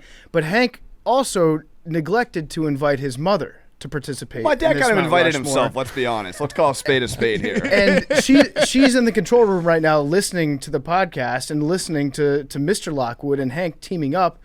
And Hank didn't even think to ask her, kind of a reverse Drew Brees and Drew Brees' daughter situation. So I asked Mrs. Lockwood if she would like to contribute to my Mount Rushmore, since Hank didn't think that he should. Classic you. So she's going to be on. She's going to help me out a little bit. She gave me a cold shower on a hot day, and I like that. Or a cold shower after a workout. Something in that scenario where you're overheated and hitting that cold shower for a little bit is one of the most refreshing feelings that you can ever have. Okay. So just for the record, so everyone knows, I'm still doing my Mount Rushmore by myself. It's the super team era. I just keep going up against everyone. That's fine. I will hold the sanctity of Mount Rushmore season. I'm your champion. I'm Giannis. Whoa. I will do it. Okay. What? No, I'm saying I'm your champion of the people. I'm not saying I'm the champion. I'm saying I'm the champion of the people who know that Mount Rushmore isn't about super teams. It's just about teamwork sometimes, you know? Mm-hmm. Yep. Okay. All right. You're like the Russell I have Westbrook two- of Mount Rushmores. I'd like to go with Giannis. Big Cat, but yeah. there's no I in Mount Rushmore. All right, here we go. The Monday after a big win, water cooler water. after the team wins a big game and you're at work and it's like actually something you want to talk about with your coworkers, because usually it sucks, but it's like, yeah, did you see the big win? That was fucking awesome. And you like relive the game and you sit there and have your little moment. That's a great moment to have. Okay. How about let's see. I'll go lakes. You know, I had oceans and lakes. I'll go lakes. I love lake water. I think lakes are awesome. I love drink? lake water. Lakes No, I mean you don't drink the ocean. No, I was just clarifying. Lakes are okay, but Right. lakes are sneaky dangerous. Sage waves. Yeah, sage waves, dude. That those will fuck you up. Just rogue waves that appear on like Lake Superior in the middle of the night. Yeah, sage waves. So yeah, lakes will be my fourth pick. I'm surprised no one's picked any brands. I was thinking about doing Well, there's one brand you can pick. Yeah, Body Armor. Or Liquid Death, right? Or Liquid Death. Sometimes. Sometimes we'll pick Liquid Death. Right now, Yeah. can we? I'm not sure. We'll about bleep this out week. Liquid Death right now. Water at Dave & Buster's. I'll tell you what, the most Mount Flushmore of all the waters is Evian. Evian's trash. People that say that they can tell the difference between waters, usually I think it's bullshit, although Jeff Lowe just sat down one time blindfolded and told the difference between 5 different brands of water. But anyone can pick out Evian because it's like motor oil. It's awful. Yes. Yeah. That sounds again where, like a Joe where Rogan. Did you get that from? Yeah, actually. Where? It's Atlanta tap water that Coca-Cola adds. All right, so Big Cat, a little What? behind the scenes. We actually did a macro dosing on bottled water, and Billy said that exact same thing. And we live fact checked it and found out that it was extremely false during the episode. So he just keeps going with it. All right, you know what? Now I actually am cool with it. okay, I'm cool with it, Billy. Billy, to continue to just spout out facts that are not true. I respect that. You just keep going forward. Proven wrong doesn't matter. Well, usually it's like the core of Billy's statement is true, but then all the details surrounding it are 1,000,000% false. Correct. All right, my last one. I'm shocked. This actually might be my favorite type of water, the steam room. I love a steam room. Have a schwitz, sit down with the fellas, nice and relaxing. You can also lie to yourself and say that it gets all the toxins out of your system. I don't think that it actually does that, but it does help a hangover. Just kind of makes you feel good. Also the name of a very successful podcast from 2015 to 2015. Hollywood Workout. Go to the steam sauna and hot tub. Yep. That's your workout. Yep. All right, Mr. Lockwood, your last pick. All right, last one. Very surprised this is still alive. We're going to go with rain. Cycle of life. Are you really going to... For all living things, rain. You're going to pick that with what's going on in Louisiana right now? Yep. Well, that's wind. That's really wind causing and the rain. damage. That's a I think it's the hurricane. rain. No. Actually, I think it's the rain. I mean, that's gonna Big Cat, do if some it didn't damage. rain, we wouldn't live. Could be the storm surge, could be the ocean. This is just rain from the sky. The more I think about That's it, true. The ocean the is whole- bad there. the whole timing of doing the Mount Rushmore water might be a Oh, little no, I- ill-advised. Oh, I right thought now. about. Oh, I thought about it before. I was like, but you know what? They're different. Okay, they're different. Yeah, it's different. But yes. I mean, we took Yes. ice first. As a podcaster, my thoughts and prayers are with Louisiana. Of course. Louisiana's one of my favorite people. Yes. One of my favorite states in the entire world. Philip, As a fan of water, I'm not going to be a fan of water for a couple days. speaking of water, one thing you might consider doing if you're in Louisiana, fill up your bathtub with water at the start of it. That way, if there's anything that happens to the water supply, boom, you have a bathtub filled with fresh water, ready to go. A little That's life a hack. That's a good tip to give people on Monday Yep. after it already happened. Yep. Yes. Well, no, Hank's going to drop this pod early. No, I'm not Yeah. actually. This is actually. Hank, how many lives could you save? This is if you- AWL preseason because I was thinking about it today. I could drop it early, but because Sundays are coming up or it's going to be late, I don't want people to get accustomed to it coming out early. You'd So rather, consider- you'd rather That's kill smart. thousands of people. Consider this No, preseason. he's smart. You got to condition the people. Yeah. Because if you do it early, they're gonna. Yeah, you're absolutely right. So this yeah. will be out Okay. at midnight. All right, Billy and Jake. All right. What? Basketball. That's clearly a Jake choice. No, it's actually me. Oh, really? No, but think about it. What about non-pickup? Yeah, but it's the one time you're out of shape, you're not in basketball shape, you're dying for water halfway through, and you either have a cold bottle of water you bring, or you go to the fountain and drink cold water, and it just hits different. Okay, so Water fountain. You didn't water. have to make it specific to pick up basketball, but I do think that the one type of sports water that hits different is when you pick up that red and white personal thermos of water at a sports practice and you drink out of that. That is a great tasting water. I like the pick, Billy. I don't hate it. I had something similar. Yeah, no. The only problem that I have with it, because I wrote down something similar, but the best is when you win a bunch of games in a row, but then this is specific to me because once I'm playing pickup basketball and if my team wins 3 in a row, by the 4th game I want to lose so I can take a break. That's the best water, but that also is a loser mentality. I would bring 8 bottles, and people would always mooch off me. Oh, of course. Of course. I'm prepared. Water that's not yours tastes the best. I don't know if you can. I don't know. Caribbean blue water. We're doing honorable mentions. That water, like when you can see the bottom of the ocean, that's pretty fucking sick. Jacuzzi. Jacuzzi. Although I was thinking about it, have you ever seen how a jacuzzi works? It's just recycled water. It's disgusting. It's half piss. It's so bad. Hot tub. Yeah, I Yep. had water balloons and super soakers, like Yep. water fight. Yep. Snow. Snow's a big Snow. miss. Yeah. Oh. Snow. Hail. Damn. Hail. Eh. Uh-huh. Who That's likes not good hail? water. Snow cones? Yeah. Who? Water ice. Water ice. Water ice. Shave Water ice. ice is good. Surprised you guys Damn. haven't said your team. Yeah, I thought I someone was thought gonna say water water dogs was gonna do. Oh, it. no. No, fuck them. Why would I No, do that? Absolutely not. That's if we did Mount Flushmore, it would have been my 1-1 pick. Yeah. Hot bath. The old hot bath is a good one, too. Yeah. Yeah. Waves. Would waves have counted? I think ocean is probably. Yeah. So I think get that's- waves inside the ocean. Okay. Yeah. The Antarctic Um, Ocean. It's debatable. Southern Ocean. There's four oceans, and now it's like Pluto. People are like, oh, it's the participation trophy generation, just trying to give it. You're trying to put a medal on the cold parts of the Pacific, Atlantic, and Indian Oceans. Mr. Lockwood, do we have anything that we missed that you had on your list? No, those are all we just did in the honorable mentions. The rest of the ones came up. Ooh, what about Love it. waterfalls? River water. Ooh, yeah. Don't go chasing them. Mm-hmm. How'd you do in Papa Shot, Mr. Lockwood? 101. Couldn't get the record. Whoa! If I had more time, I'd get the record. He said he was gonna. He Yeah, said he was good gonna break the record. You have good form. I saw the video that Hank put up. You were bending your knees nicely. Yeah, I'd get the record. I just don't have enough time right now. I'm trying to get you would. to yawn. I need you to yawn. I have to see the genetic. Did your father yawn like that as well? I don't know, but Henry is. It's identical. I mean, there's no question where it came from. Your poor wife, Hank's poor mom, has to deal with it.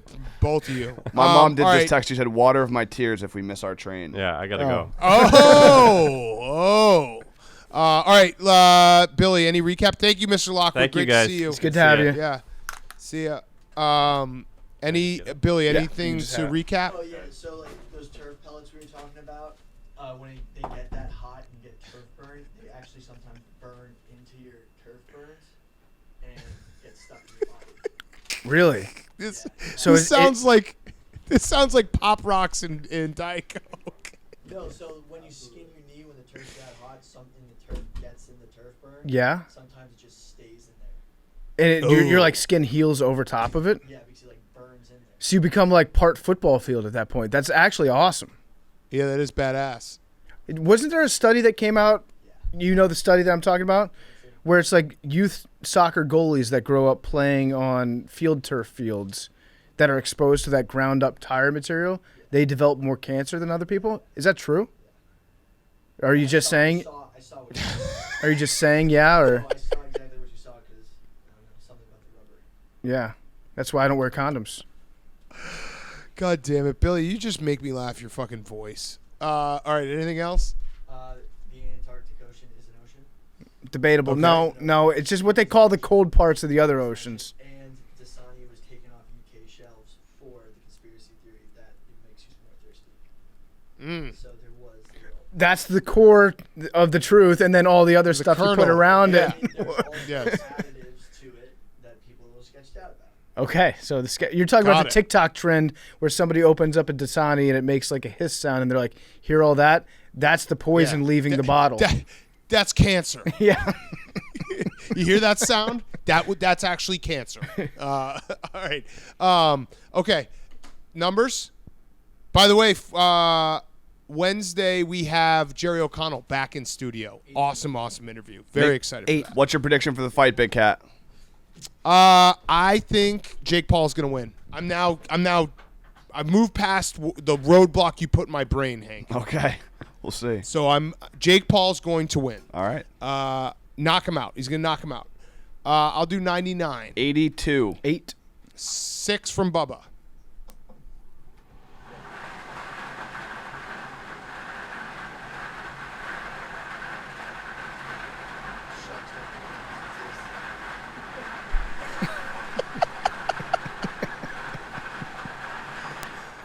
That's a fact. What was that, 73? I'm gonna take a camel to the ocean, just blow some fucking shark minds. Love you guys.